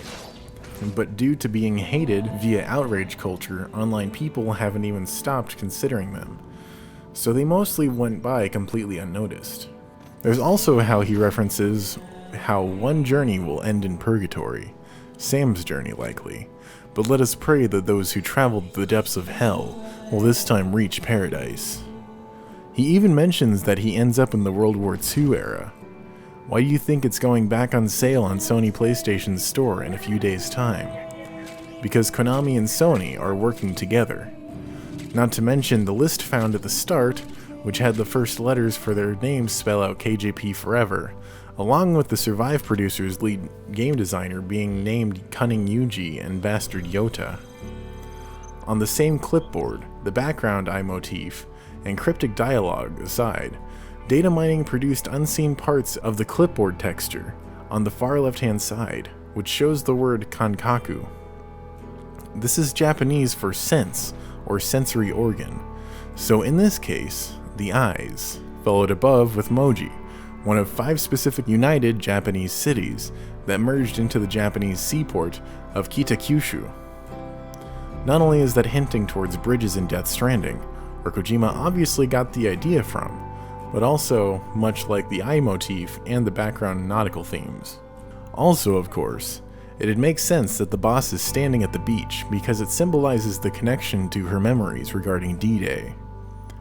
Interesting to note as well, Virgil 89's AI personality is split in 2 colors, blue and red. With this in mind, it's important to realize that the boss had blue eyes, whereas her AI self had a red eye. This could mean that her blue dress represents whatever is left of the boss's personality throughout the game.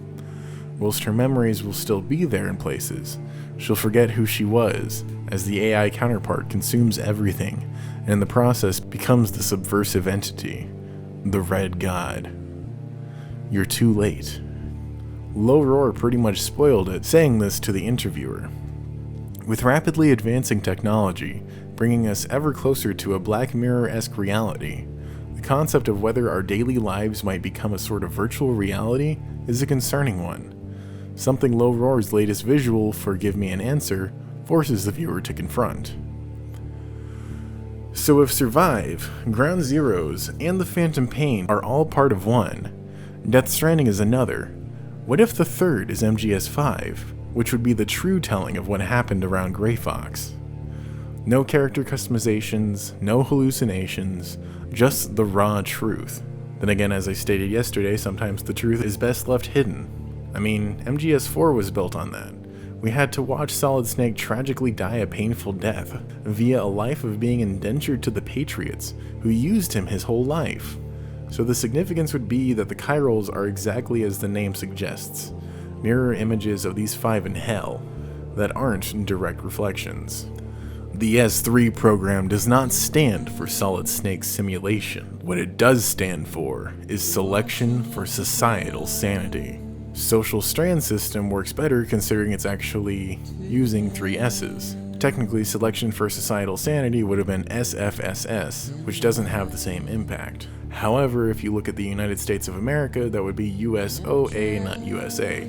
But semantics, that was kind of Cypher's little bit to add in about SFSS.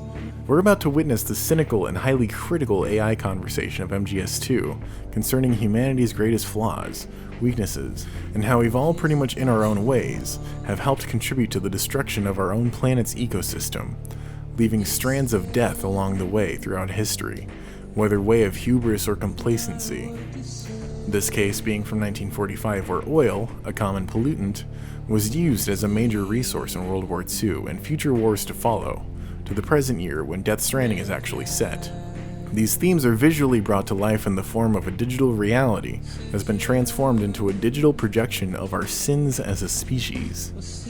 The old world fell due to the perpetuity of war and greed, and how it caused sadness to overrun the earth, a sadness that the joy and the sorrow despised.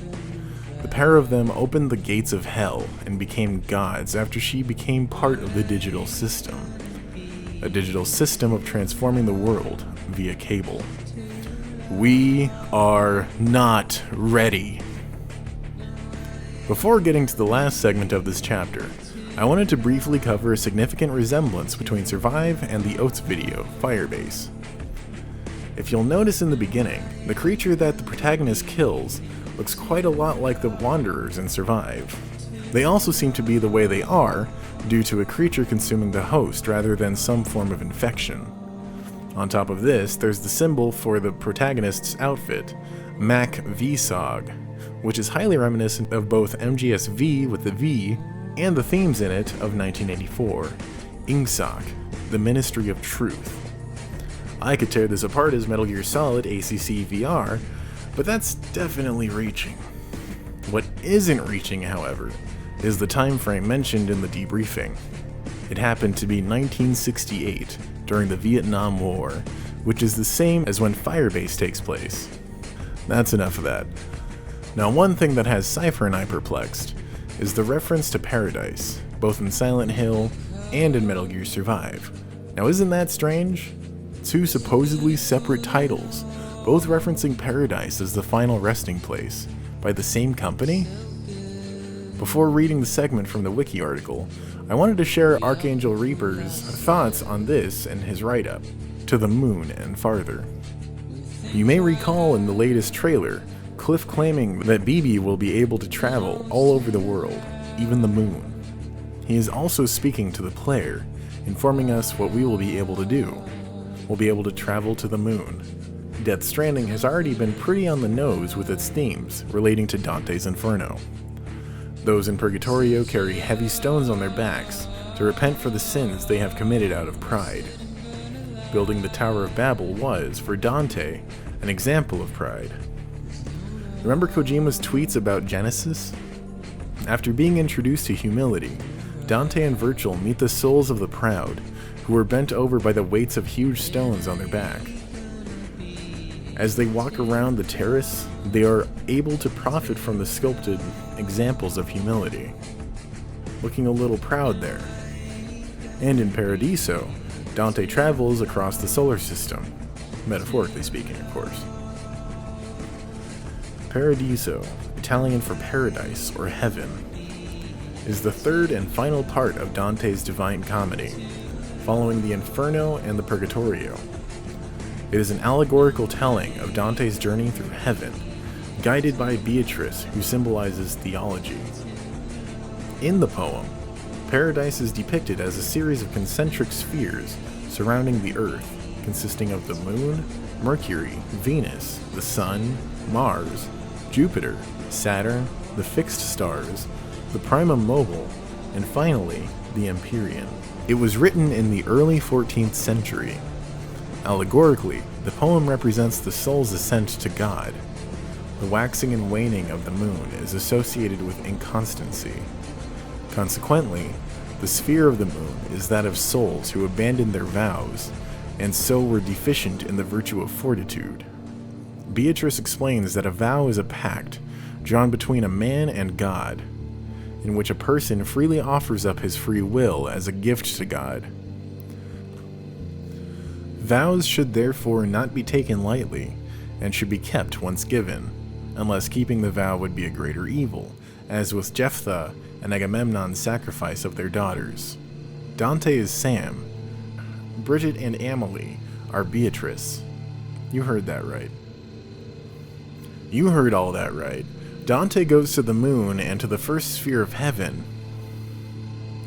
Dante goes to the moon as the first sphere of heaven, and all throughout the galaxy before reaching the Empyrean. To top that off, the end goal is to reach God, in this case, Kojima or the boss. The Paradiso begins at the top of Mount Purgatory, called the Earthly Paradise. At noon, on Wednesday, March 30th, or April 13th, 1300. Following Easter Sunday, Dante's journey through paradise takes approximately 24 hours, which indicates that the entire journey of the Divine Comedy has taken 1 week. Thursday evening to the following Thursday evening. After ascending through the sphere of fire, believed to exist in the Earth's upper atmosphere, Beatrice guides Dante through the 9 celestial spheres of heaven to the Empyrean, which is the abode of God. The 9 spheres are concentric, as in the standard medieval geocentric model of cosmology, which was derived from Ptolemy. The Empyrean is non-material. As with his purgatory, the structure of Dante's heaven is therefore of the form 9 + 1 = 10, with one of the 10 regions different in nature from the other 9. During the course of his journey, Dante meets and converses with several blessed souls. He is careful to say that these all actually live in bliss with God and the Empyrean, but all those souls grace the Empyrean, and each one of them has gentle life, though some sense the eternal spirit more, some less. However, for Dante's benefit and the benefit of his readers, he is, as a sign, shown various souls in planetary and stellar spheres that have some appropriate connotation. While the structures of the Inferno and Purgatorio were based around different classifications of sin, the structure of the Paradiso is based on the 4 cardinal virtues: prudence, justice, temperance, and fortitude, and the 3 theological virtues: faith, hope, and charity. Dante's 9 spheres of heaven are the Moon, Mercury, Venus, the Sun, Mars, Jupiter, Saturn, the fixed stars, and the primum mobile. These are associated by Dante with the 9 levels of the angelic hierarchy. Dante also relies on traditional associations, such as the one between Venus and romantic love. The first 3 spheres, which fall within the shadow of Earth, are associated with deficient forms of fortitude, justice, and temperance. The next 4 are associated with positive examples of prudence, fortitude, justice, and temperance, while faith and hope and love appear together in the 8th sphere. Instead of going all the spheres of heaven, I'd like to discuss the 10th region, separate from the 9 spheres before it, the Empyrean. From the primum mobile, Dante ascends to the region beyond the physical existence, the Empyrean, which is the abode of God. Beatrice, representing theology, is here transformed to be more beautiful than ever before, and Dante becomes enveloped in light, rendering him fit to see God. Almost as if digitizing a human mind and soul entirely to make one fit to see the God of the simulation. Like sudden lightning scattering the spirits of sight so that the eye is then too weak to act on other things it would perceive, such as the living light encircling me, leaving me so enveloped by its veil of radiance that I could see no thing. The love that calms this heaven always welcomes into itself with such salutation to make the candle ready for its flame. Dante sees an enormous rose, symbolizing divine love, the petals of which are the enthroned souls of the faithful, both those of the Old Testament and those of the New. All the souls he has met in heaven, including Beatrice, have their home in this rose. Angels fly around the rose like bees, distributing peace and love.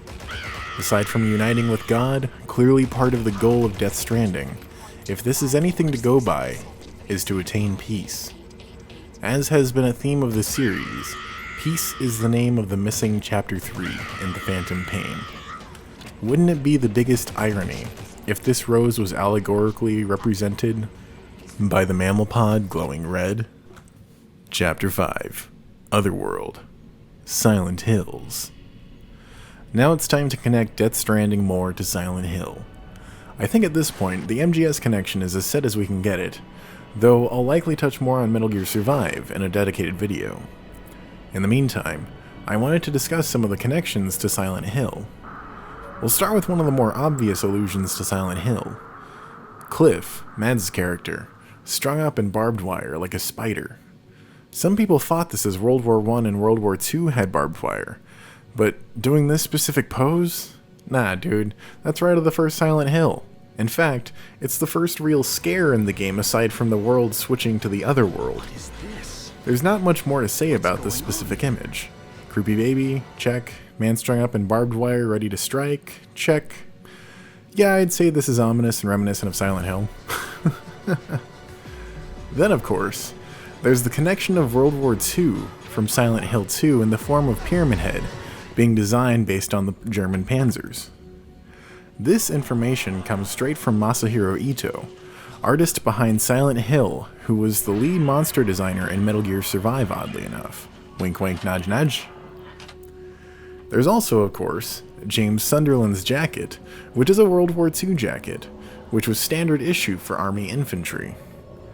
Then, of course, there's the industrial nature of the other world.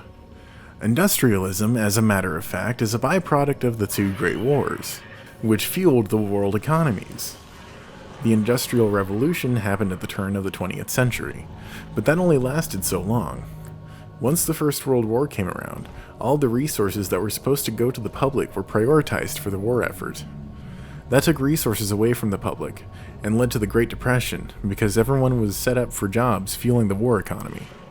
When there was no more war, the public didn't really have anything to do, other than scrap the surplus. It's quite possible that this era inspired the Otherworld appearance, as the aftermath of war is a hellish sight to behold.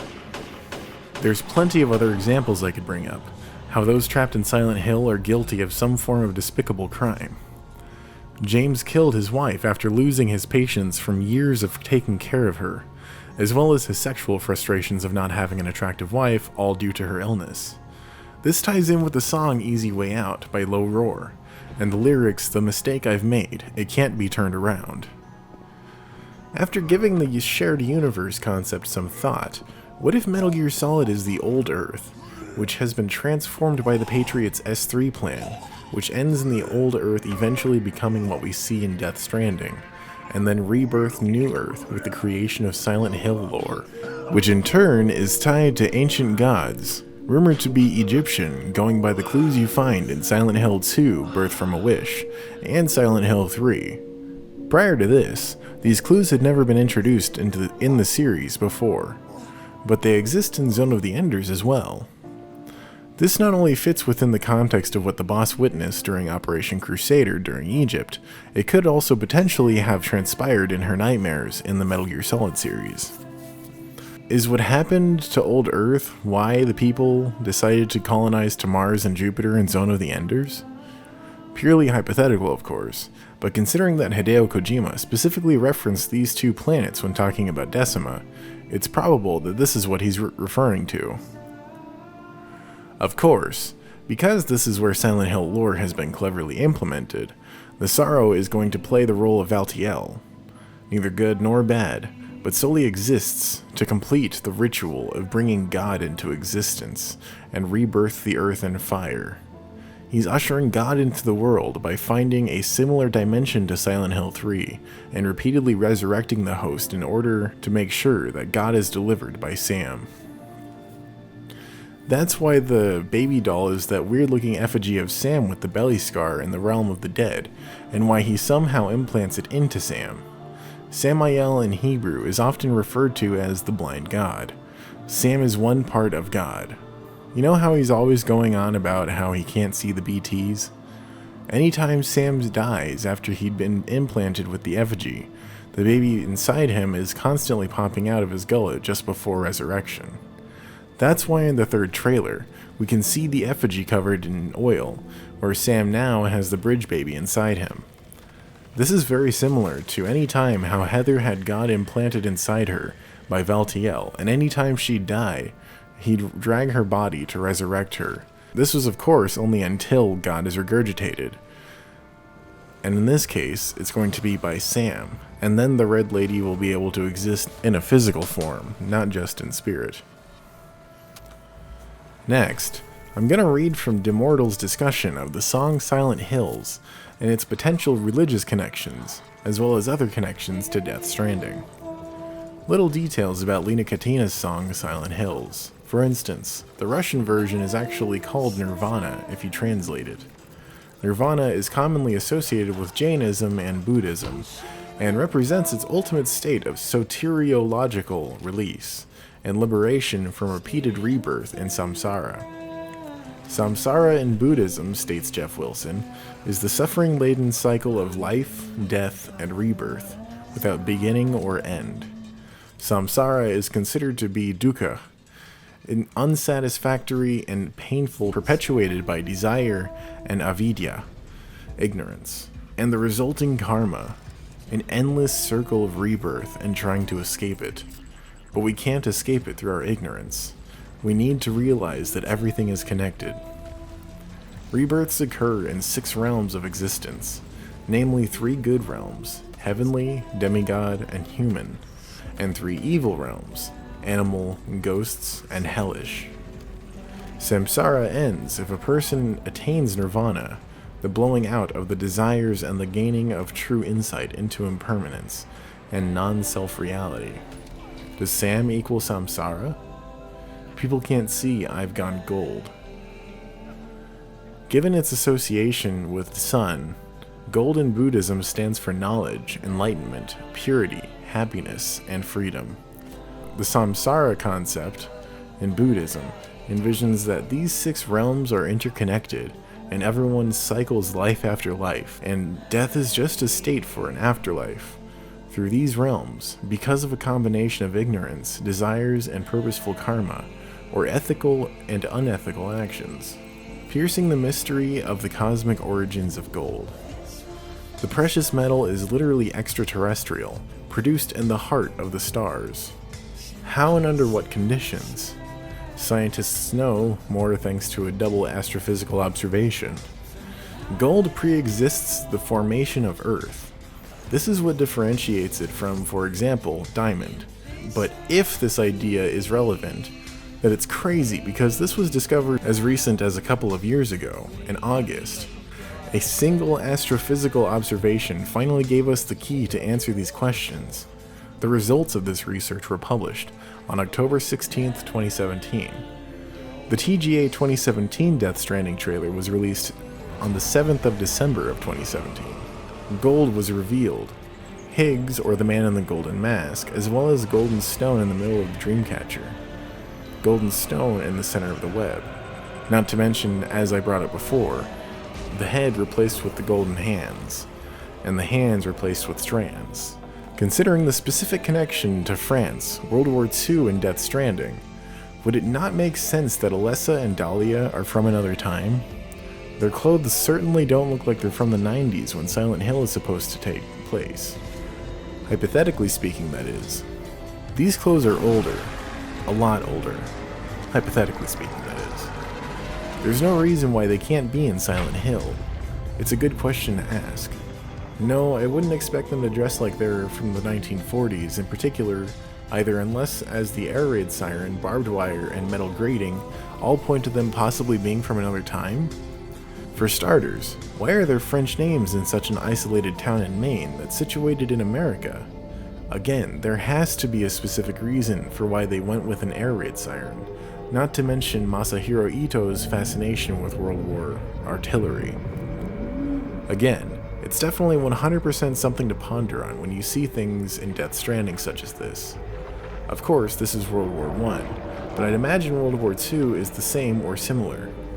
The other world in the original is specifically called by Cheryl, Alessa's soul, in a poem drawn by her in blood, Time's Door.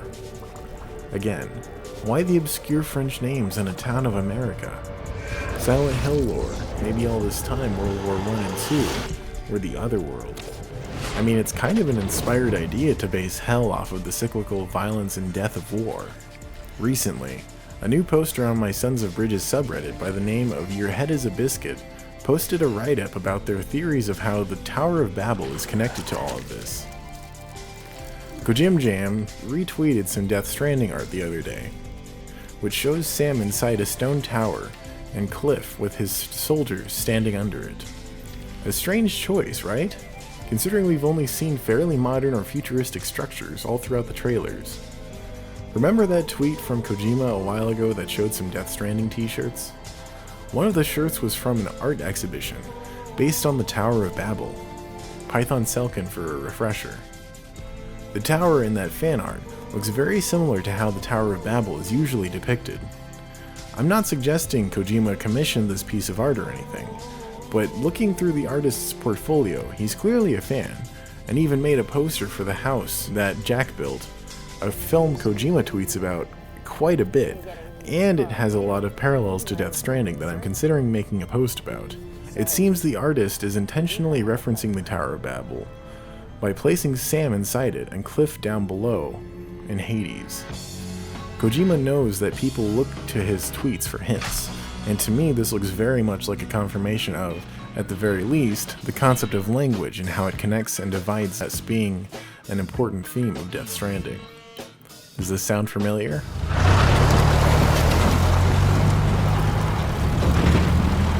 To unite America and the entire world. The Major thought this was his friend's will, but I think he never understood what she wanted. Before he ever walked or cried, even before he was born, his mother tongue was English. He doesn't know the pain of losing his own language. Not yet. He cannot understand her will. I do. I was born in a small village. I was still a child when we were raided by soldiers. Foreign soldiers. Torn from my elders, I was made to speak their language. With each new post, my masters changed, along with the words they made me speak.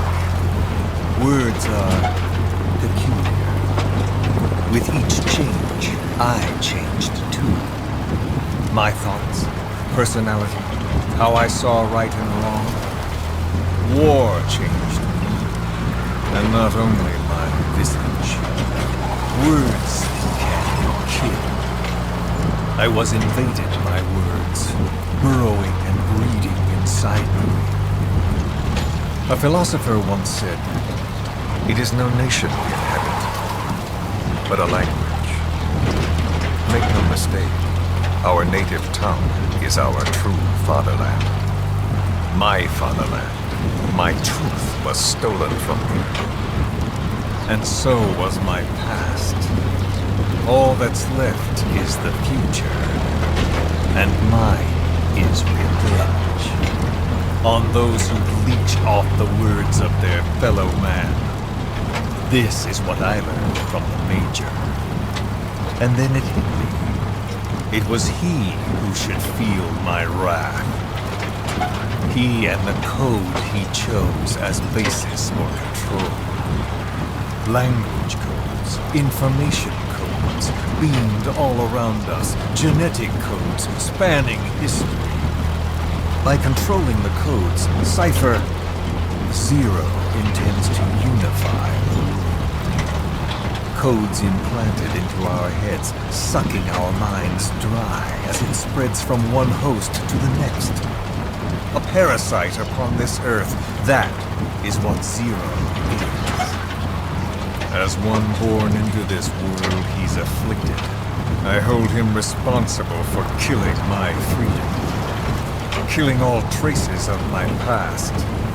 Killing any promise of a future.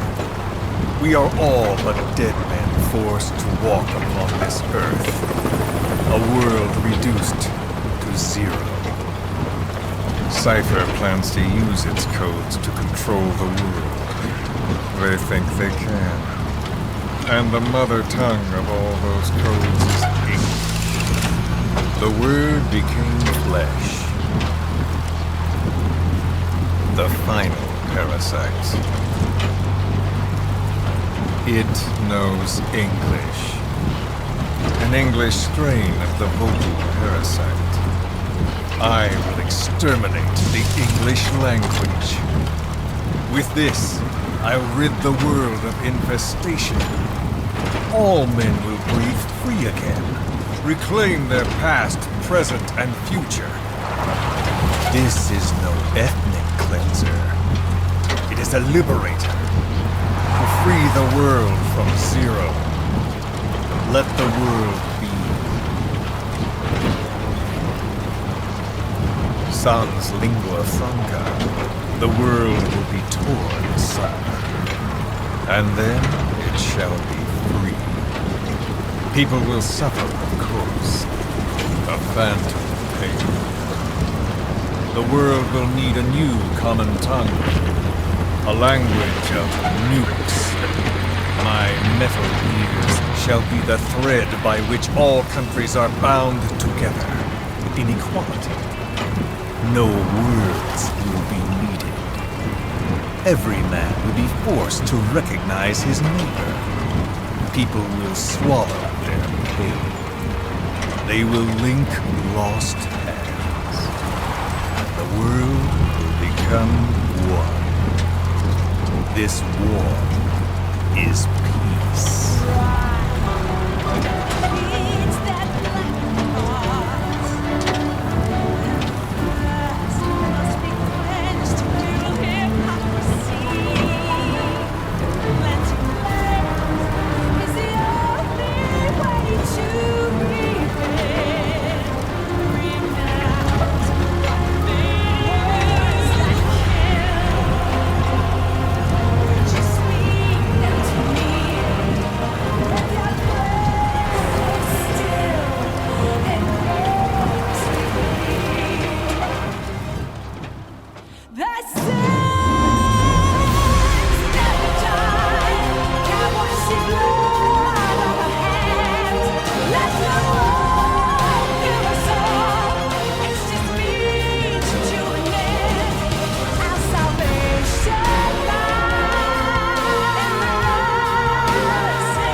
When the world witnesses Sahelanthropus, the hands of the doomsday clock will roll on, regardless of Zero. Sahelanthropus will take the first giant step into a brave new. It is the bell with which a world trodden upon by words declares its independence. Skullface wanted to eliminate the lingua franca from the Earth, taking the role of God in the story and destroying the Tower of Babel with the vocal cord parasite, a precursor to the Foxdie virus, which was hinted at being a digital virus in the simulation of Ground Zeroes. I'm not a Metal Gear encyclopedia, so I could be way off, but believing Death Stranding to be a virtual reality simulation run by the boss and the Patriots AI within the Cobblethorn engine, it's kind of my speculation that the world of Death Stranding has been infected with some form of the Foxdie virus by the Patriots AI, meant to take away its inhabitants' ability to shake hands or make connections, destroying their Tower of Babel, their mother base, and scattering everyone around the world like the wandering mother base soldiers. This infection is what causes the Death Stranding event due to the Cobblethorn engine's quantum computing, where it strings together multiple universes to create the desired simulation. Foxdie is programmed to recognize and target specific people by analyzing their DNA, imagery of which we see all over Death Stranding. Perhaps the Patriot AIs modified the virus not to kill, but to find a personalized brainwashing Silent Hill nightmare for every inhabitant of the simulation, PT being Sam's, which also glitches out in a similar fashion to Foxdie in Ground Zeroes. With the Cobblethorn engine pulling in multiple parallel versions of the same people, or other people playing Death Stranding as Sam, maybe the virus gets confused in some way and goes haywire, merging all the nightmares together within the simulation and fracturing its society. It's been theorized before that Sam's task to rebuild America consists of rebuilding an electronic network, hence most of the packages having that thin circuit board inside. Perhaps the goal of rebuilding this network is to rebuild our Tower of Babel destroyed by the Death Stranding. The Internet, a tool that allows everyone to communicate with each other no matter their differences. A tool that the Patriot AIs sought to take away from humans for their misuse of it and control themselves. The goal of Death Stranding will be to reclaim our ability to connect across social gaps by building our own electronic networks separate from the Patriot AIs, our own S3 program, the social strand system. This leads back to Kojima's statement about how players will need to collaborate with others from different parts of the world, bridging linguistic, cultural, and geographic barriers through the social strand system. In the comments of this write-up, ArchangelReaper responds saying that the Tower of Babel needs a Whore of Babylon. The OP, Urheadisabiscuit, responds with the following: exactly, she's the ghost in the machine, the red god, birthed by humans offering a snake and a Reedus to the sun, begging to escape the loop of endless war, Hades, death, underwater purgatory, and rebirth imposed by the Patriots AI. This is, of course, in reference to the origin lore of Silent Hill. In the beginning, people had nothing. Their bodies ached, and their hearts held nothing but hatred. They fought endlessly, but death never came. They despaired, stuck in the eternal quagmire. A man offered a serpent to the sun and prayed for salvation. A woman offered a reed to the sun and asked for joy. Feeling pity for the sadness that had overrun the earth, God was born from those two people. God made time and divided it into day and night. God outlined the road to salvation and gave people joy. And God took endless time away from the people. God created beings to lead people in obedience to her. The red god, Jujilbara. The yellow god, Labselvith. Many gods and angels. Finally, God set out to create paradise, where people would be happy just by being there. But there, God's strength ran out, and she collapsed. All the world's people grieved this unfortunate event, yet God breathed her last. She returned to the dust, promising to come again. So God hasn't been lost. We must offer our prayers and not forget our faith. We wait in hope for the day when the path to paradise will be opened. Even better, ArchangelReaper has actually made his own write-up on the connections of Death Stranding to Mary, as well as mentioned the Whore of Babylon. Retro, Cypher, and others have already proposed the theory that Death Stranding will serve as the finale to Metal Gear Solid and the origin story of Silent Hill. Emily/Bridget is both the Joy and the Boss, and her AI respectively. She will also serve as the Red God seen in the Silent Hill lore. But what if she's meant to be more than that? Not just this mother figure, but as something perverted. The whore specifically. The one of Babylon, featured in Revelations. But let's talk about her as the Mary analog, the biblical one. Namely this depiction, from the University of Dayton website about the symbolic meaning of the crescent moon. There exists, beginning around 1348, a type of Marian sculpture called Madonna, standing on the crescent moon, where the reference to the apocalyptic woman is largely dissociated from the use of the moon symbol. It sometimes opposes in representations of the Platiterra, the son born from Mary, and the human race in need of salvation. The crescent moon is used in representations of Mary's miraculous conception and birth, Joachim and Anna at the Golden Door, da Camerino, Tadino, circa 1470. The crescent appears under Mary's feet in paintings of the Assumption, and signifies her glory and victory over time and space. Glory and victory over time and space? The human race is in need of salvation. Sounds like something godlike.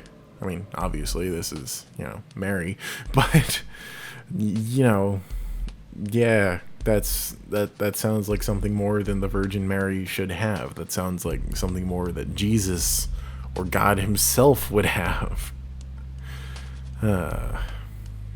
Not to mention how Artemis from Greek mythology is the goddess of fertility and the moon. Remember her strands? Check this out. The Lady of All Nations. The boss. She's wearing white for a reason.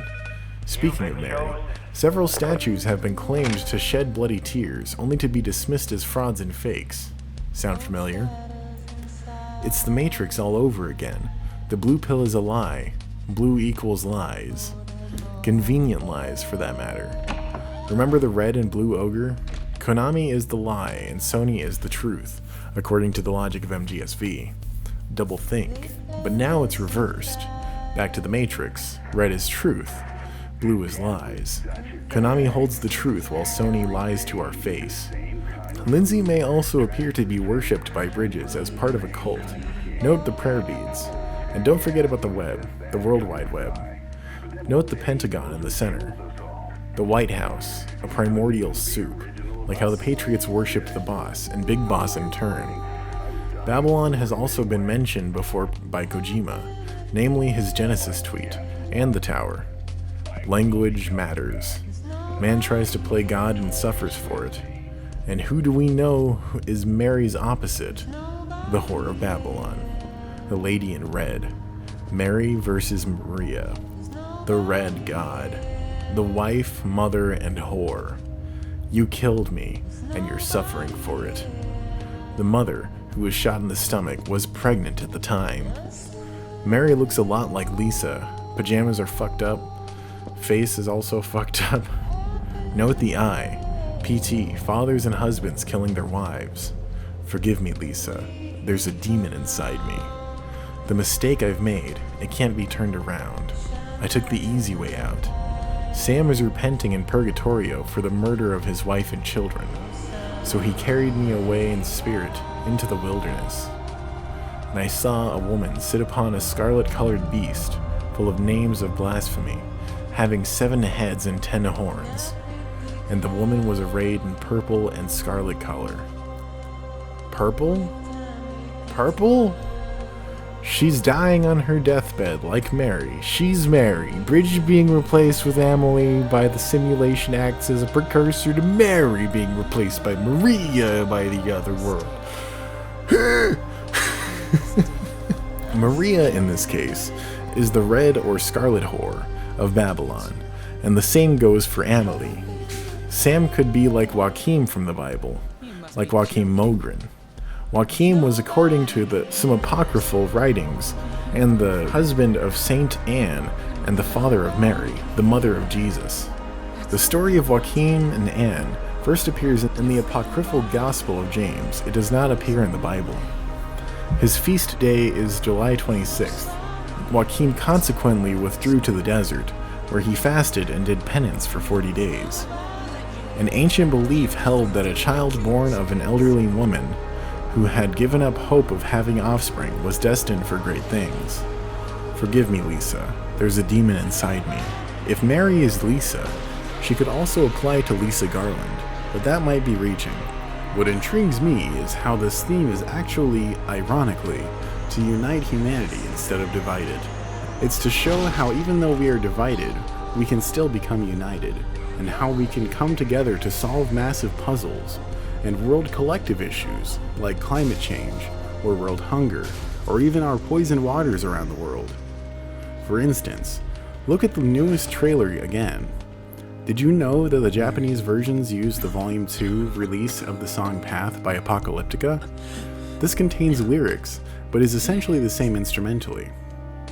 Also, huge find by Lex on Twitter, YouTube, and my Discord. The music video has the same red line in the exact same position as in the supposed glitch frame in Kotaku's hosting of the first Death Stranding trailer. It's a really low-res shot, but I didn't doctor this at all. I'm just fading it on and off to show how it really does line up perfectly with this shot. The only thing that's different is the background, which to me says that it's in-engine, but that they were trying to recreate this specific shot, possibly as a really early form of foreshadowing. One last thing I want to discuss, if only because it got so much hatred, is the sync theory. I posted what was mostly meant to be a post as a sort of public service, since a few of these already existed, but I wanted to make one for every trailer up until now. I didn't expect the flurry of "I don't get it" and the "this is the waste of fucking times," but I suppose I should have. After all, even though the idea has existed for some time, and Kojima seemingly promoted the idea of syncing the trailers, the idea didn't take much traction in the Ruse community. I decided to hell with it. I see too many instances of sync moments where lining them up with very little effort, but I feel that it's worth sharing. So I went ahead and published the render. It's not definitive, but I wanted to put it out there for anyone who's curious of what happens when you sync all of the trailers together. Aside from this, I'll read the description. This is a concept that has existed for some time in the Death Stranding community, the self-sync theory. It represents that there are parallel realities. This is represented by Kojima telling Norman that they won't be playing as him, that they will be him. There are millions of Sams, and we are all playing as Sam parallel to each other. We are the same, you could say. More than that, I wanted to see if when all trailers were lined up, if there were still noticeable coincidences. The only additional alterations I made was to the audio and making it so that it wouldn't peak over everything. Because of the internet, the millennial generation is one of the most educated out of the last few decades. Simultaneously, it also outputs some of the most spoiled. But the same could be said for any generation, really. Regardless, we are responsible for this planet, because even the baby boomers are starting to die, sadly. So we need to shape up, we need to come together, and we need to fight against a system that holds a boot to our head in any way we can, and that's by voting, and show that you have a voice, and that the status quo is not good enough. The voting rate in America alone is only about half on average, 40% for midterms, 60% presidential, and don't even get me going on primary elections. Final note from Cypher, did you notice that 2019 just so happens to be the year of the pig in the Chinese calendar? You know where else we see a pig? On the back of the jacket Eli wears, which is where NBGO gets its namesake from. Never be game over. What else did Kojima say about Death Stranding? It will not have a traditional game over screen.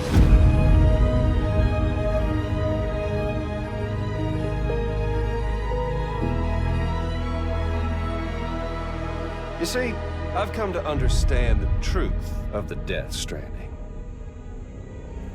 Oh, it's so hard to form connections when you can't shake hands. On your door, buy guns, close yourself off. The eyes of love. Instead, see all of us as one. Here's what we can do to change the world right now, to a better ride. Take all that money we spend on weapons and defense each year and instead spend it feeding, clothing, and educating the poor of the world, which it would many times over, not one human being excluded, and we can explore space together, both inner and outer, forever in peace.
Lanky Kong is best meme.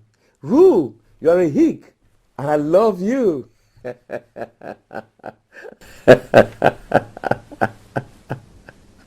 Alright guys, I think that's going to do it for this episode. Thank you so much for watching. I know I left out a bunch, but this script already got so long that it became hard to keep track of all the connections and putting them in their proper chapters. This is actually going to take a bit of editing to put together properly. I hope that you enjoyed the video. Make sure to subscribe for the next episode of Kojima's Deception. Also, please vote in the card for which video you'd like to see next in the series. Anyway guys, until next time, this is Retro Hellspawn, signing out. Have a good one.